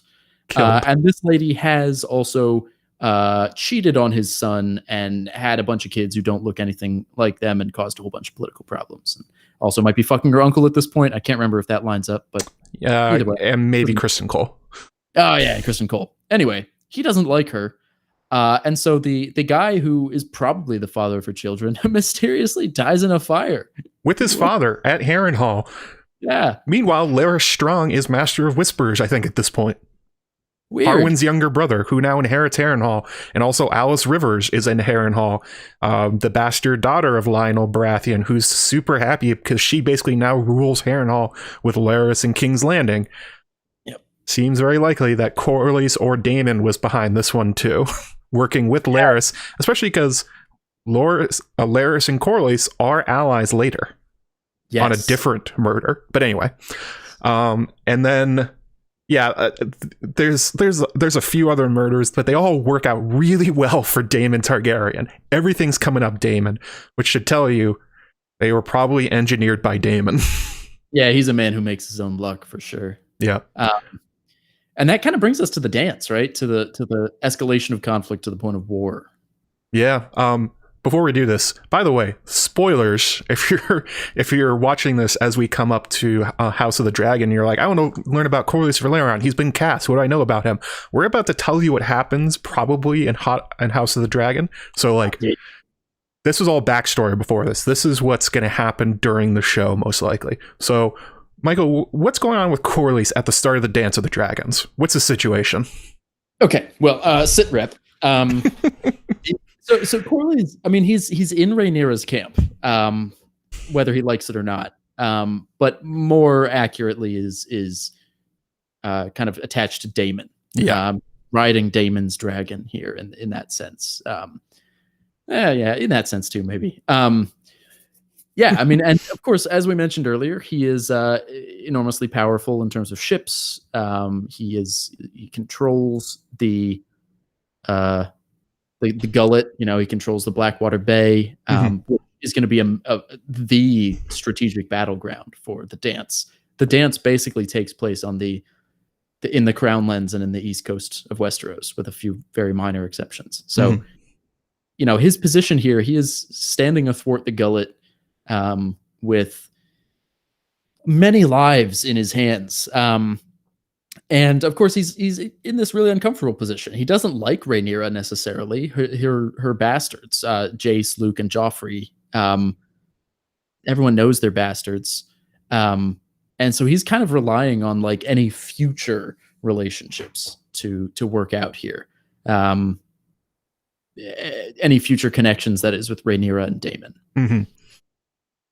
Hoping that this new marriage between them kind of works out in his favor, which he kind of does. He continues his wheeling and dealing. Although I want to take this moment and point out that Corlys is really good at some things and not very good at other things. And the things he's not good at are court politics. He's really good at understanding economics. He's really good at trade, maybe pirating, building relationships for wealth, and setting up these long-term marriages, but he's not good at being subtle, and he's not really good at his plans working out. He's the kind of guy that has this great plan, and he lets everybody know it, and then kind of lets them try and take it apart. And that's sort of what happens. Yes, which is, should remind us of a certain protagonist of a Game of Thrones. Ned Stark, yeah. He's Ned Starkish in that way. He's really good at some things. He's not very good at this part, but he's so powerful that he will be a part of it no matter what. That's right. Yeah. And yeah, I mean, he's still trying to play that long game. So I think it's fair to say that he doesn't exactly enjoy the Dance with the Dragons. No, it's a bad time for Corlys Velaryon. The dance is pretty shitty for him from top to bottom. Yeah, I mean, it kicks off. We kind of kick off for Corlys here with his wife, the queen who never was, Rhaenys. She's ambushed by Aegon II on Sunfire and Aemond One Eye on Vhagar at Rook's Rest. So his wife is just ambushed. Just his wife that he loves. He likes a princess. Clear. The dragon rider, the big dragon rider in his camp, the one that is, and she's just gone. Yeah, this is like the opening steps. Yeah. The dragon and the rider are both killed. Corlys is pretty pissed off about this, understandably.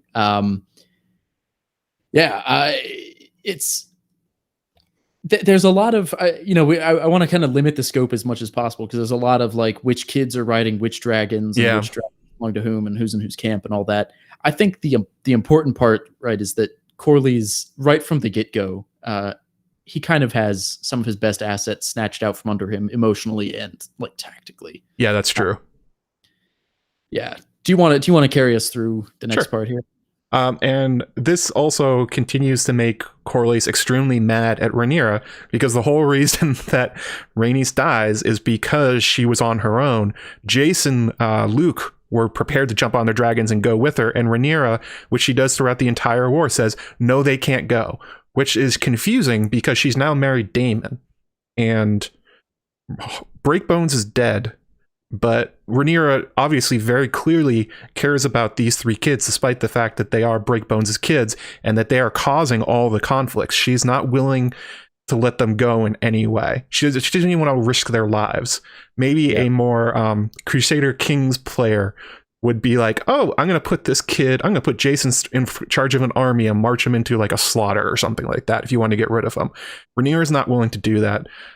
She very clearly loves them deeply, but that leads to Rhaenys dying, which makes Corlys essentially, again, throws the fingers at everybody. Hey, remember how I said that Corlys isn't very good at court politics? He does it again.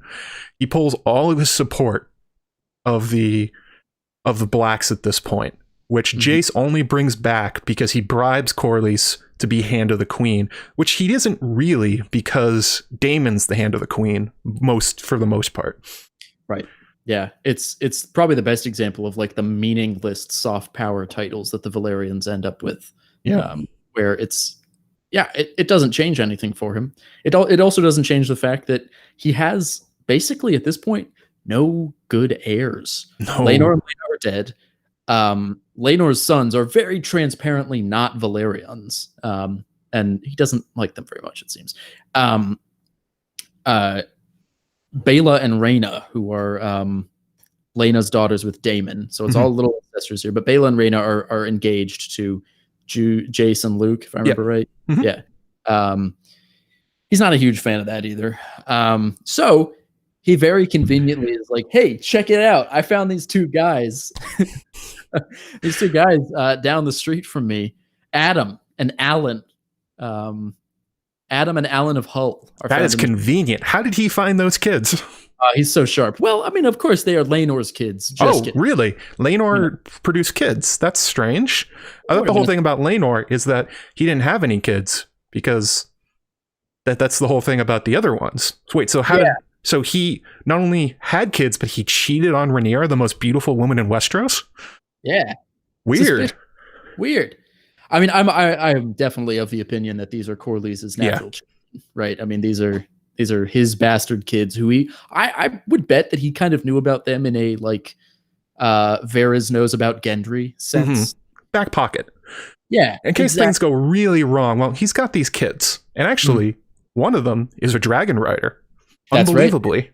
Which tells you that whoever he cheated on Rhaenys with was probably Valyrian too. Yeah, there's something funky about their parentage. So he does. He comes back into the war now that he's got some heirs. He's feeling a little better about this whole thing. Gets his ass just handed to him on a platter. This isn't good. Loses half of his ships. This is the triarchy. Triarchy. Do you want to tell the folks what the triarchy is? I have to remember exactly who's in the triarchy. So that's what I was asking you. So the triarchy is Mir, Lys, and Tyrosh. They essentially, after Daemon and Corlys went ham on them taking the Stepstones, they essentially said, you know what, we're going to go ahead and ally up because Daemon's a nightmare. He has Caraxes. Corlys is a huge world power at this point. We need to, put our shit together in order to compete. And they do. Yeah, and they really put their shit together because they hand it to Corlys. They, again, take out half his ships. This is as much a long-term strategic thing for them as it is for any sort of short-term tactical thing. I mean, they probably entered this war just to do this. Yes, and specifically by this, we're talking about the sacking of High Tide, which... earlier we mentioned Towers of Beaten Silver. It was Corlys' treasure haul. For it to be sacked is for the tide to recede. It's for low Corlys tide. Low tide, baby. Lose all the wealth that made him Corlys. Also, they burn Spice down to the ground. That's not good. So they particularly went after the things that makes Daemon a competitor to them, international trade. And actually, as we were talking about, he invested everything in this infrastructure. They destroyed the infrastructure. They destroyed his ship lead. They destroyed his trading port and stole probably the rest of his money. So Corlys is actually not the most powerful lord in Westeros after this anymore. And he just kind of takes it on the chin for Rhaenyra, and Daemon, who, by the way, do not reward him for this. No. Yeah. And I mean, Corlys at this point is willing to make peace, right? He sees the writing on the wall again, much like a Crusader Kings player being like, "Oh fuck, now it's going to take me 4 hours to rebuild this shit, let's just end this stupid war." But he made a severe error, which is that he became an ally of Daemon Targaryen. Whoops! Yeah, big whoops, man. You thought Daemon, the guy who broke every promise he ever made, who went back on every promise, who probably killed at least one of his wives, you think that guy is going to reward you for your big sacrifice by taking on the Triarchy? Absolutely not a chance. Yeah. Corlys, it's not great. It's not great for him. And then he's put in jail. For quite a long time, yeah. Yeah, he's jailed by Rhaenyra for tipping off some of the dragon seeds, the sort of bastard dragon riders, tipping them off about some impending arrests that were coming for them from Rhaenyra. Yeah, and this is actually Daemon's fault. So this is after Daemon had shacked up with Nettles, and someone had told Rhaenyra this was happening. And therefore, Rhaenyra essentially puts out bounties on the heads of Nettles, but also sort of gets it in her head that she can't trust dragon seeds anymore, and that includes Adam and Alan Velaryon, and also the dudes, Ulf the White and Hugh the Hammer, because earlier in the war, we didn't cover this because there's a lot to Corlys, but essentially they put out a call, anybody that can ride a dragon, try. A lot of people tried, a lot of them died, but those that kept them were mostly bastards of the Targaryen family, or Adam, or the Velaryon family. And Rhaenyra says, I can no longer trust these people, tries to arrest them. Well, Adam is Corlys's effective heir at this point. He's not going to let Adam be captured and put in jail by Rhaenyra, so he essentially jumps on the grenade. He ends up in jail. Doesn't go well for Rhaenyra, though, does it? I mean, no, that's the thing, is that this is where the blacks are really eating themselves. The blacks. Yeah. God, the dance. I mean, they're just turning on each other, really consuming their own forces. It is not until Aegon II comes down to visit him that Corlys is able to leave the jail. And in the meantime, I mean, again, we're not going to cover every detail of the dance, but it doesn't go great for Rhaenyra. No, like Aegon the First, if all of a sudden his ships turned around because he pissed off Corlys, that's essentially what happens here. Loses just a bulk of their power as the Velaryons rebel. like you said, Aegon or Perkin the Fleet's not really sure which, releases Corlys, who agrees at this point because he has lost everything. Like, well, not everything, but he was on his way to being the new Lannisters of the East Coast. Now he's going to be happy to just remain like the Velaryons under the Targaryens. He's like, I'll go back to that. Let's end this war right now. Hand out pardons. This is all over. Yeah.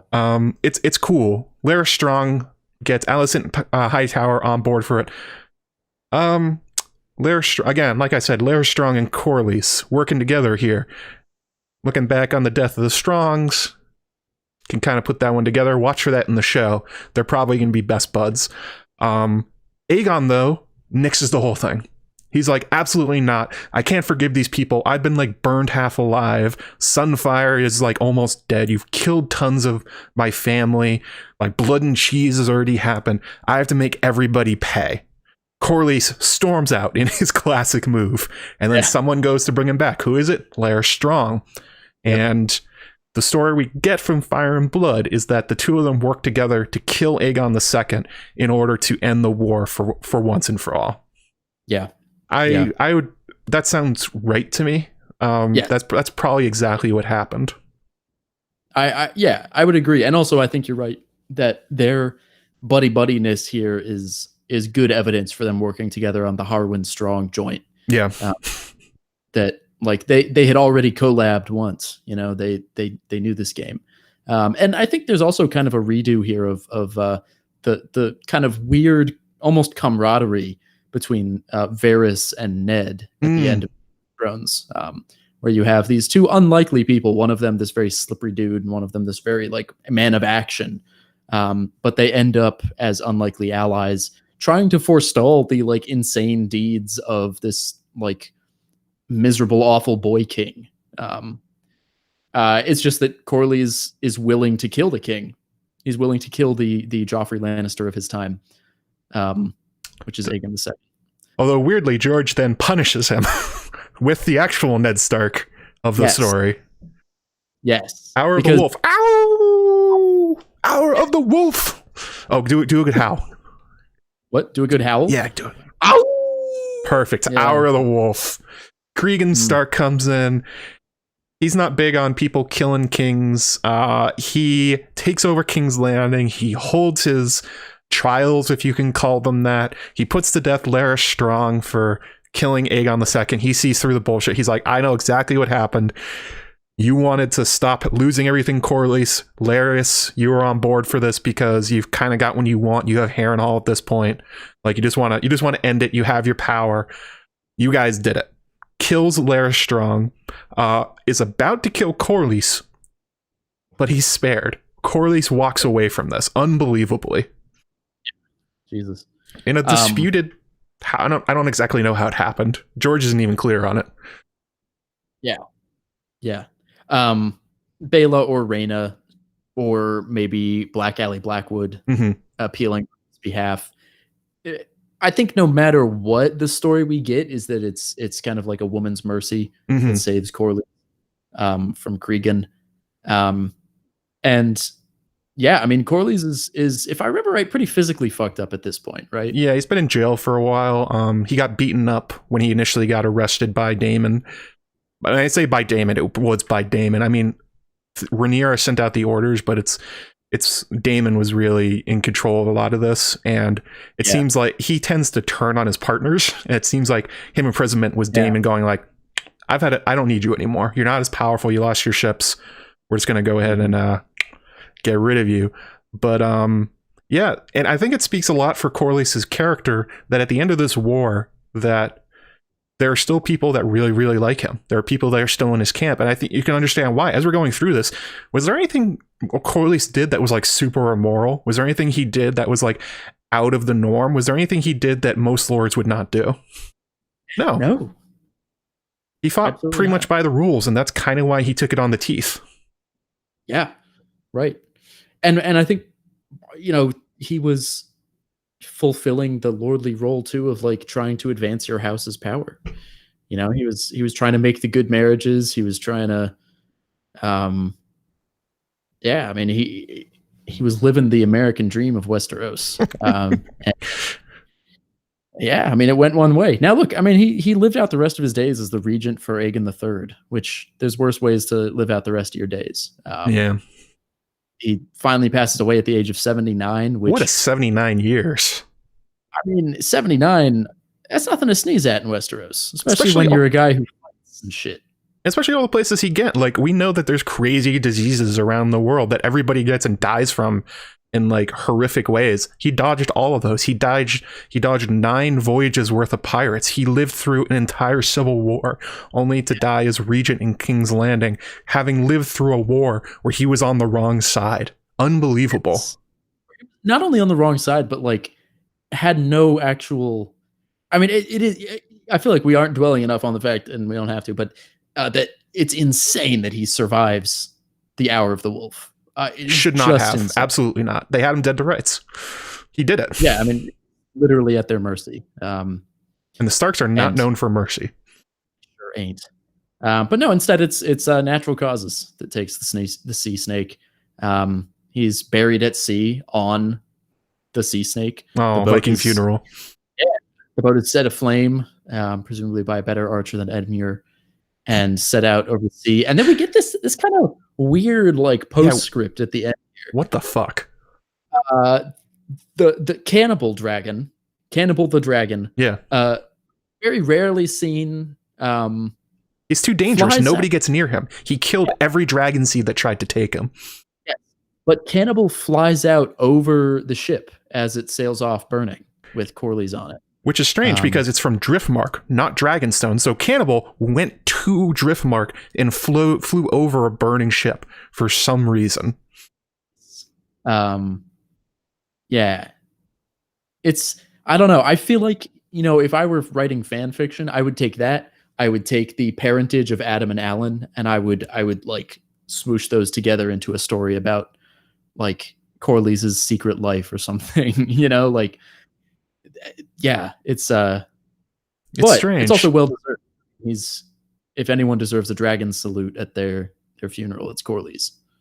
The strange thing though is Corlys is not a dragon rider, and only, I think, of his kids, did Laenor have a dragon? I don't think he did. I don't think Laena did. I don't think his kids ever had dragons. I think it was just Adam. Oh no, wait, yeah, she rode Vhagar. I'm sorry, I got that wrong. Laena rode Vhagar, and Laenor. Let me look this up. I am looking this up on a wiki. So I forgot. Oh, I got that so wrong. I had such passion for it, and then I got it completely wrong. Yeah, and Laenor rode Sea Smoke. So maybe there's a hint here that if Corlys had put his mind to it, instead of traveling the world, he could have seen the world on Dragonback. The cannibal reference is very strange, but it's also probably like a thematic thing. The idea that it's Corlys' influence that led to a lot of the cannibalistic Targaryen Velaryons essentially eating themselves. That's a really good point. Yeah. They are the snake who can, the Ouroboros of life. Or the end of the Valyrian Empire. Like, what Corlys did is probably what happened in Valyria many, many times. And the infighting is largely what we know led to the downfall of Valyria. That's true. The doom writ small here. Corlys, the awesome one who accidentally destroys everything. So we have just a few minutes left here. We have some patron questions and a Twitter question. Actually, Patrick Doherty, his is actually related to this. We were going to get to this. We'll run through these. You guys have any questions left in the chat? Just at me, bro. This is the one time you can at me. Me and Michael will do our best to talk more about a little bit of Corlys. So the first one, actually, let's do Patrick's right now. He said on Twitter, could Corlys Velaryon be a warg? I was wondering if Cannibal with his green eyes could have a connection to the old gods. He has green eyes. Interesting. Maybe that's why he always eats hatchlings and eggs. Someone was warging him to do so. And there's a whole thread about it. But essentially, he's wondering if like the connection between Cannibal and Corlys wasn't just like thematic, wasn't like the cannibal dragon that is Corlys. Maybe it was like a real one. And if he'd ever wanted to, maybe that's the reason that Cannibal never was ridden by anybody else. His true rider was Corlys, who denied him. Yeah, I mean, that's a fantasy element right there. Yeah. It is a little, for a guy who traveled all these magical places and all that, Corlys, like, It's weird he never tried, right? Yeah, that's what I'm saying. Like, it seems suspicious almost how not interested he was in like sorcery and stuff. Hmm. I wonder. I mean, I think it's possible he could be doing it without even knowing. You could imagine a Corlys having these really weird dreams at night where he's like, eating the other dragon or whatever, and he wakes up and he's like, "Well, that was fucked." Like, that's about It's actually cannibal. He's actually Yeah, I mean, yeah.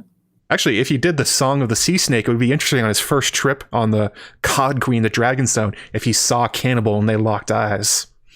Oh, fuck, yes. See, this is why this needs to be a television show. This needs to be a show. Hire Michael and me. We will write this for you. The Song of the Seasnake. I don't think it's off the table. I mean, clearly the Velaryons are a magical Valyrian family. Cannibal is ridiculously hard to get to do anything. That's the whole point. That's his whole thing. So like, that would be kind of interesting if there was a latent connection there, especially like I was talking about at the beginning, like, well, Cannibal was there before the Targaryens. He's super old. What if he is the last Velaryon dragon? Whoa, there it is. Boom. There it is. Fuck, man. I like that. Yeah. Especially because Cannibal is like, I think he's like dirt brown or something like that, whereas the Targaryen dragons are really fantastical in color. So maybe Cannibal and the Velaryon dragons were like discount dragons. Yeah, the $1 dragon. Yeah. Great value. That could be interesting. I would read that fanfic. Much to chew on that. Yes, absolutely. It would be just like George to put something in that right at the end, with all these other hints about the weirdness of the Velaryons. A question here from Eric Forig, one of my patrons. He says, where do you rate Corlys as a suspect in Harwin's death? I would say 9 out of 10. The only 1 out of 10 is that it also really helps Daemon to get rid of Harwin, to make sure that Rhaenyra has all of her lovers off the table. Yeah, I mean, I think, I would agree. 9 out of 10. Maybe just that Corlys is not, like, wouldn't pursue that. Like, he doesn't murder but then he murders Aegon II. So yeah, I mean, he does have a murderous streak, so it's not like he wouldn't do it. And like I was saying about Larys and him, like, it seems like they were buddies. They might have worked together in the past. This would be their opportunity to do so. It helps Larys. It helps Corlys. It helps Alice. Alice Rivers was probably the person on the inside that lit the fire, because being a bastard in a family like that probably didn't go over super great. Hang on a second. I got a PayPal here from Aaron. $20. Aaron, thank you. That's super sweet of you. She says, great stream. Love you and Michael as a fun and fascinating duo. Hello. Also want to wish a happy birthday to Steven Stark, our friend in Kick-Ass 2. That's right, Steven Stark, who's probably playing Dungeons & Dragons right now. It is his birthday. So when you watch this on replay, happy birthday, Steven. Happy birthday. That's wonderful. I could see him playing the Seasnake. It's true. Yeah. So I think the Harwin's death question. Yeah, definitely like 9 out of 10. It's Corlys was behind it. It makes sense too, because he particularly goes, like, Luke, Jace, and I think Joffrey are still alive when he digs up Adam and Alan. Yes. I'm pretty sure at least some of them are still alive. So he's clearly moving on from the Strongs. Yeah. He does not consider them kin, I would say. Yeah. Yeah. So that would check out. Like, I know he's, it's not even, they're not even remotely related to him. They're just Rhaenyra's kids. So you can see him being mad at Rhaenyra, but also really mad at Harwin. Especially because, like, do you remember this? There's a detail in Fire and Blood that Harwin is at their births. Oh my God, that's right. Yeah. He just showed up. Laenor and Harwin are in the birthing room. You have to imagine Corlys Velaryon is just standing outside going like, Harwin, why are you here? Oh, what a surprise. Oh, they turned out looking like a bunch of Strongs and a bunch of North or old god worshippers. That's weird. Oh, right. Fucking Rhaenyra. Fucking breakbones. Yeah. He'd be pissed.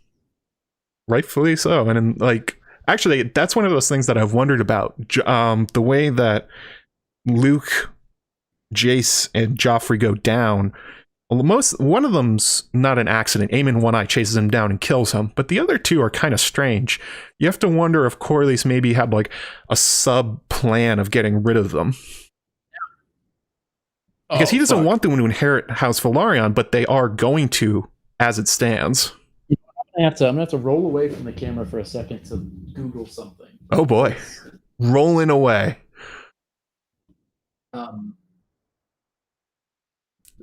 Mallory, what are you drawing? Are you drawing Harwin and Laenor? Oh, sorry, Michael. What'd you say? No, I'm trying to remember.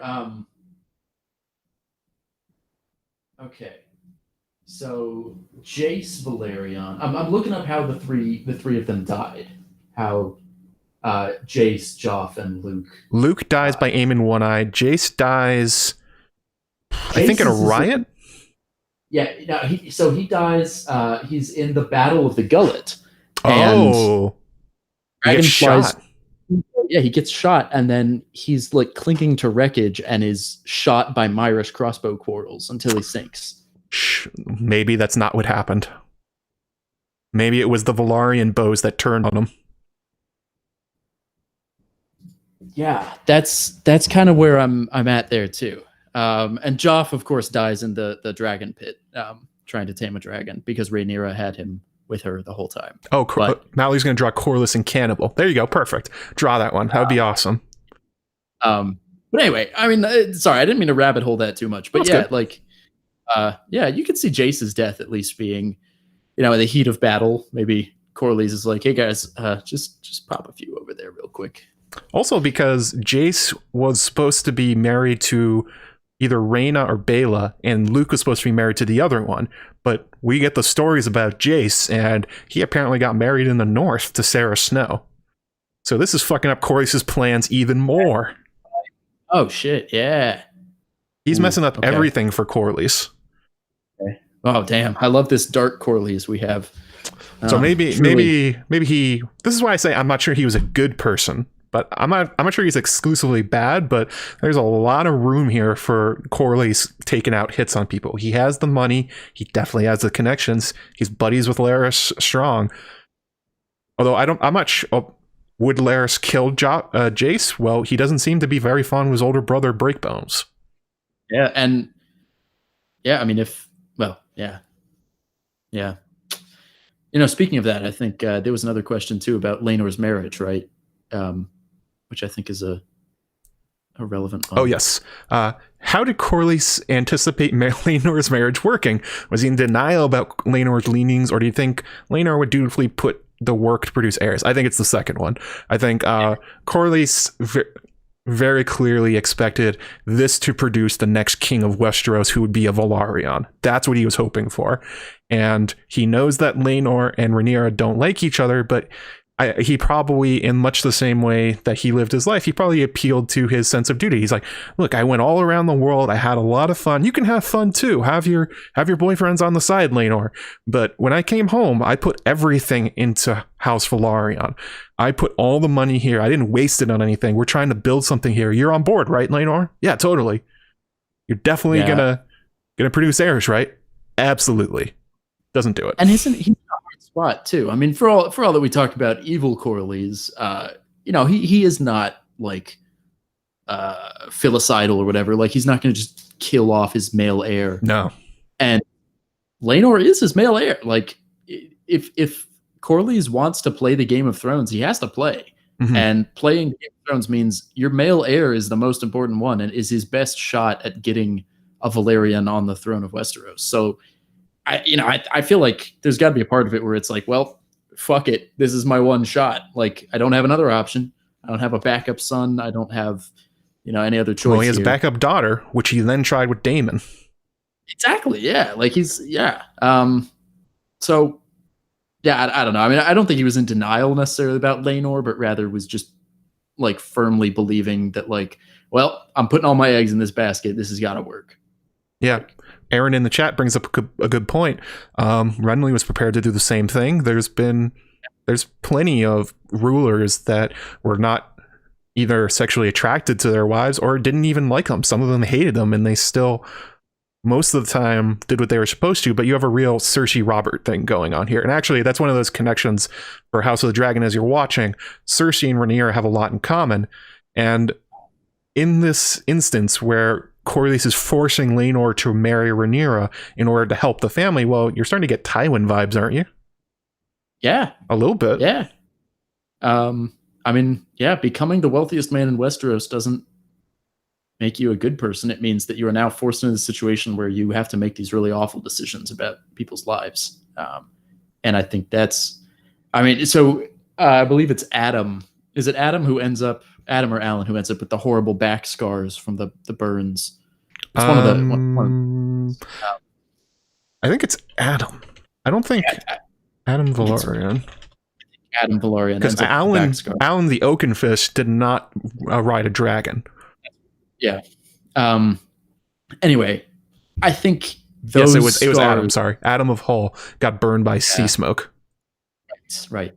Those scars on Adam's back, I think, are a really good kind of metaphor to tie off Corlys' life. Like when you ride a dragon, you get burned. Like he's not.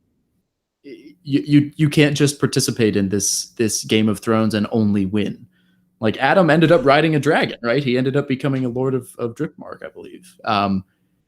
But he ended up with horrific third-degree burns all over his back in the process, and that literal thing is kind of what happens to House Velaryon as a whole.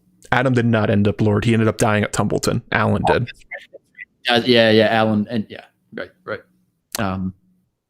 That's more Velaryon stuff we didn't get into, but it didn't have much to do with Corlys at that point. He was in jail. He was off the page, but it's this kind of like an escalating failure of his plans. He's kind of like a weird mix between like Ned and Tywin, where he's very clearly ambitious. He's pushing to try and dethrone the Targaryens for his own purposes, but he's like not super good at it. But he's just very wealthy and powerful. It's I don't know. It's an odd mixture of the two characters. Like Rhaenyra is not exclusively just Cersei. She also has a lot in common with Daenerys, which a lot of people are not excited about knowing what happens to Rhaenyra in the end. But the Dance of the Dragons itself is sort of like a retelling of the War of the Five Kings. And so you'll see these character archetypes sort of come back over and over again as we watch the show. So when you watch Corlys, look for those traits. He very much has something in common with them. Question from Rocinante. Hey, an Expanse reference. Wouldn't Cannibal have clashed with Balerion if he was on Dragonstone before the Targs? Balerion was by far the largest of all the dragons. Wouldn't Cannibal have been even larger? Balerion was not full grown by the time they got there. He was that's why they waited. They had to hatch the other two dragons, and then Balerion had to grow up. There's a line, I think, in the World Book that the Cannibal was there beforehand. I've actually had this discussion with Aziz of History of Westeros, and he says no. He says that Cannibal was not there beforehand. He's just a random wild dragon that popped up. But the Cannibal doesn't eat all the dragons. He eats some. Yeah, and I think I don't know. I mean, the Cannibal also is not like living in the conditions that lead to a dragon growing truly huge. He's like basically just keeping himself from starving. And I guess my read on the Cannibal was always that he was eating dragon eggs and stuff because that was his only manner of survival, or at least was one very reliable way he could keep himself alive on Dragonstone for so long.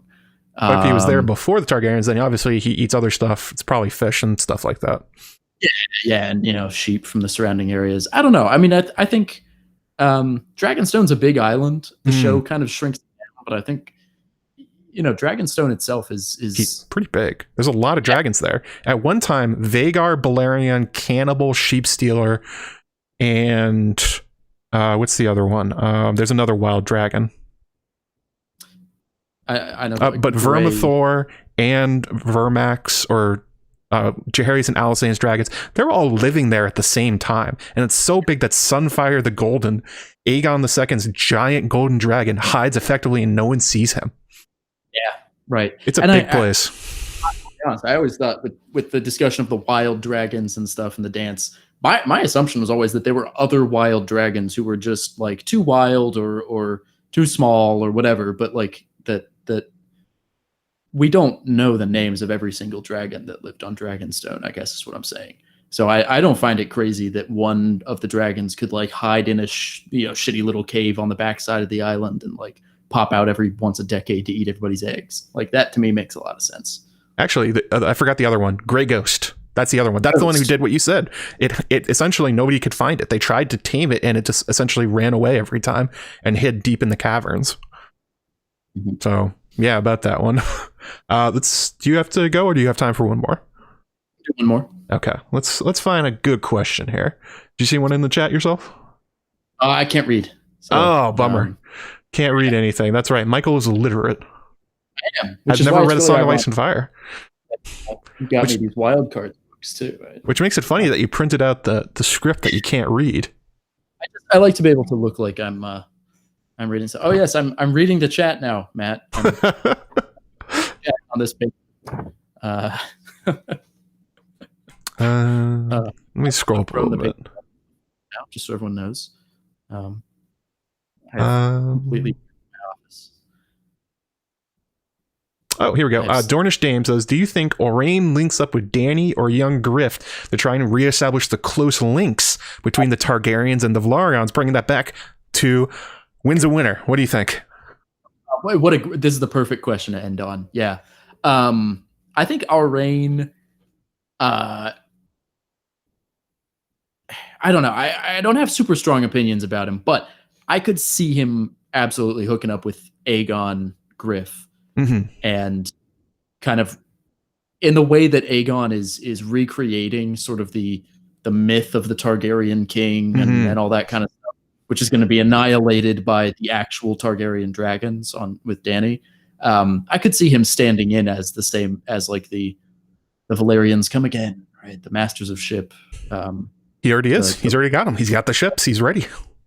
Exactly. Yeah, and it makes strategic sense for that reason. Yeah, like, yeah.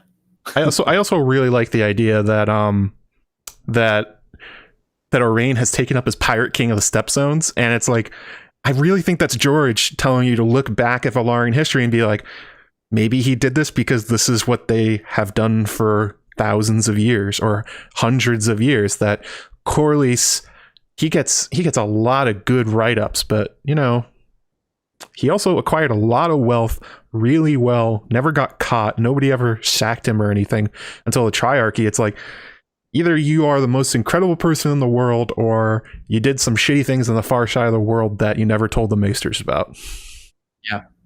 Yeah. And obviously Aurane, crowning himself king of the Stepstones is a connection to Daemon and Corlys, and I mean their side loses that Targaryen civil war, and there's another Targaryen civil war coming, and one side has the dragons. So yeah, Aurane really popping up with the Corlys connections there, which I don't think you really hear about, because a lot of the focus on Aurane is really how Cersei feels about him. That she's like, yo, he's Rhaegar light. Oh, he's kind of like a Valyrian. He'd be super great to give me that hot D, or give me that Oaken Fist. There it is. I brought it back. Let Aurane Oaken Fist me. But there's a lot more going on with Aurane, and he's really put himself in an advantageous position, much like the Velaryons, where one way or another, those fleets that are going through the Stepstones are going to deal with Aurane Waters, the Pirate King. And which one pays up will probably make a big difference. But as you say, it's probably going to be young Griff. They're the ones that need him. Yeah. I could see that happening. And I don't know. I see a lot of pathways for that to go with Aurane ending up on the wrong side of Dany's invasion. That'd be very Velaryon. Yeah, exactly. The Velaryons constantly trying to hitch a ride on the dragon that's going to fly the highest, and they end up burnt or drowned. So I would enjoy it, though. Case both. Oh, hello. I would like the Velaryons to succeed in the end. I mean, they've really been kind of kicked around a lot for not doing much other than just being an actual rival to the Targaryens. Yeah. And that's actually something I want to see coming up, is the relationship between the Baratheons and the Velaryons, because that's been historical. They've been allies sometimes, but there's always been kind of a weird tension, like we talked about, that the Baratheons were rewarded when the Velaryons were not. So Owain the Bastard, and like I talked about in a video, maybe Edric Storm the Bastard. Would there be some kind of link up there? I mean, especially if young Griff is going to try and recreate the actual Targaryen, like every part of Aegon's conquest, well, getting the Baratheons and Velaryons were the key parts to that. Absolutely. And then to have it all unmade by Daenerys. Yeah. And there's something interesting too. If Owain ends up with young Griff, that's a bastard with a bastard, or a bastard with a, like pretender. And then if maybe that puts the baby Valyrian lord on Dany's side. That's right. You have like the and the bastards of these Valyrian houses. There's a lot of interest. Oh, that'd be interesting if it was Gendry and the actual Velaryon, who's been essentially kind of dethroned by Owain, but not really. He's clearly planning to. Yeah.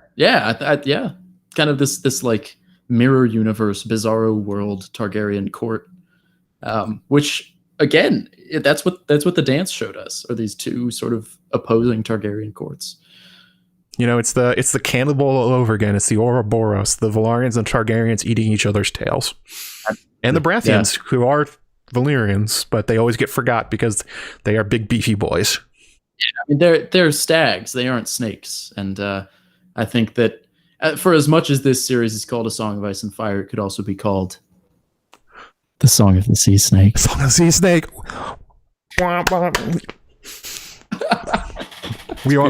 We need a trumpet sound or something. I need to get like a little soundboard where I can just like hit stuff on it and something like that. But yeah, I think that's a good place to leave it. I mean, not only is Corlys going to be a totally fascinating character along with all of House of Velaryon and Hot D, but there's parallels to the current story. There's a lot to be excited about. Well, maybe not a lot, but there's something to be excited about with Owain Waters, who kind of seems like a one-off character that probably won't be. He'll probably be an important part of the next Dance of the Dragons, just like Corlys was. So, that is a lot of Corlys talk. That is, yeah. It doesn't even sound like a real word to me anymore. I guess it's not. It's not. It's actually not. It's not a real word. Is there anything that you would like to plug, Miguel, before we get out of here? Well, of course, I would love to plug Maester Monthly, our favorite pseudo-monthly podcast hosted by the moderators of Song of Ice and Fire subreddit. We put out 2 episodes this year, so we're feeling pretty good about that. We did a good job. Yeah. I don't know. I mean, we'll keep putting them out whenever it's fun. So I think I like the status of Maester Monthly as like this, it goes oft unlooked for, but comes in our hour of greatest need. I will also take this opportunity to plug my fantasy story that I'm writing, which is the Chaotic Neutral Chronicles, chaoticneutralchronicles.com. It's a story and a podcast for, in podcast form as well, if you like to listen. And it's loosely based off a D&D campaign that I run, but mostly is a story about the characters in it. The ebook of season 1 is available on my website, as is the ebook of season 2 next week. Season 3 will be starting in January. So, chaoticneutralchronicles.com. Check it out. Please do. And we're almost there. So I'm just going to do this at the end of it anyway, just because I like wearing it. We're at 148. Please just slam the like button. Get those last 2. I believe in you guys. You and I could like this video, then we would be there, right? Yeah, that's true. And then for what's coming up with me, I talked about at the top. There we go. I got the 150 just like that. We did it. We hit 150. I will put it back on. So the Tattered Prince 5-year gap video is coming up after that. I think I'm going to do a newsy one on the Expanse, also a Hot D update of where they are right now, because they just announced they released 2 of the dragons, what they're going to look like. They also cast Viserys the First, who we talked about quite a bit. There may be some more news coming out soon, fingers crossed, because HBO's on a roll right now with taking over the movie theaters. So I imagine they're going to just keep hitting that hammer. After that, Rob of the Dead. That's my working title about Robb Stark coming back from the dead. That was supposed to be around Halloween, but I kind of got sidetracked. Some stuff on Bravos, The Faceless Men, some Fire Whites. You have a Sandry wants you to put on a horse mask. Oh fuck! I've got it somewhere. You keep going. All right. Obviously, support me on Patreon at patreon.com/JoeMagician. Get access to content early, patron-only episodes. Ask questions that I will guarantee read on the, at least probably get them in some form on streams, like Eric Forig, who did. Get access to the patron Slack, where Sandry has been showing off all her amazing artwork for her t-shirts and stuff that are on sale now. She'll probably drop the link after I said that. Cannot find the horse mask. Cannot find the horse mask. I was cleaning this room up. Must have disappeared somehow. Interesting. Seriously. I do have a Darth Vader. Oh, mask, perfect. so there we go. Thank you. There we go. Actual size. Amazing. Yeah. So look for all that stuff coming up. And I will see you. I don't think I have to work next weekend, so I'll probably see you next weekend. And everybody have a good Saturday. I'm in the middle of a blizzard, so here's hoping I don't lose power. It was lucky as fuck that I did not lose power during this. It is a crazy blizzard outside. It is dark as night. You can't see anything. Snow is not piling up like crazy. So, if you're in the Northeast right now, take care of yourself. I'm going to go cry in a corner and try not to die in a snow pile. Because you know what? Winter's coming. I did it. I said the thing. All right, guys. I will see you later. Thank you.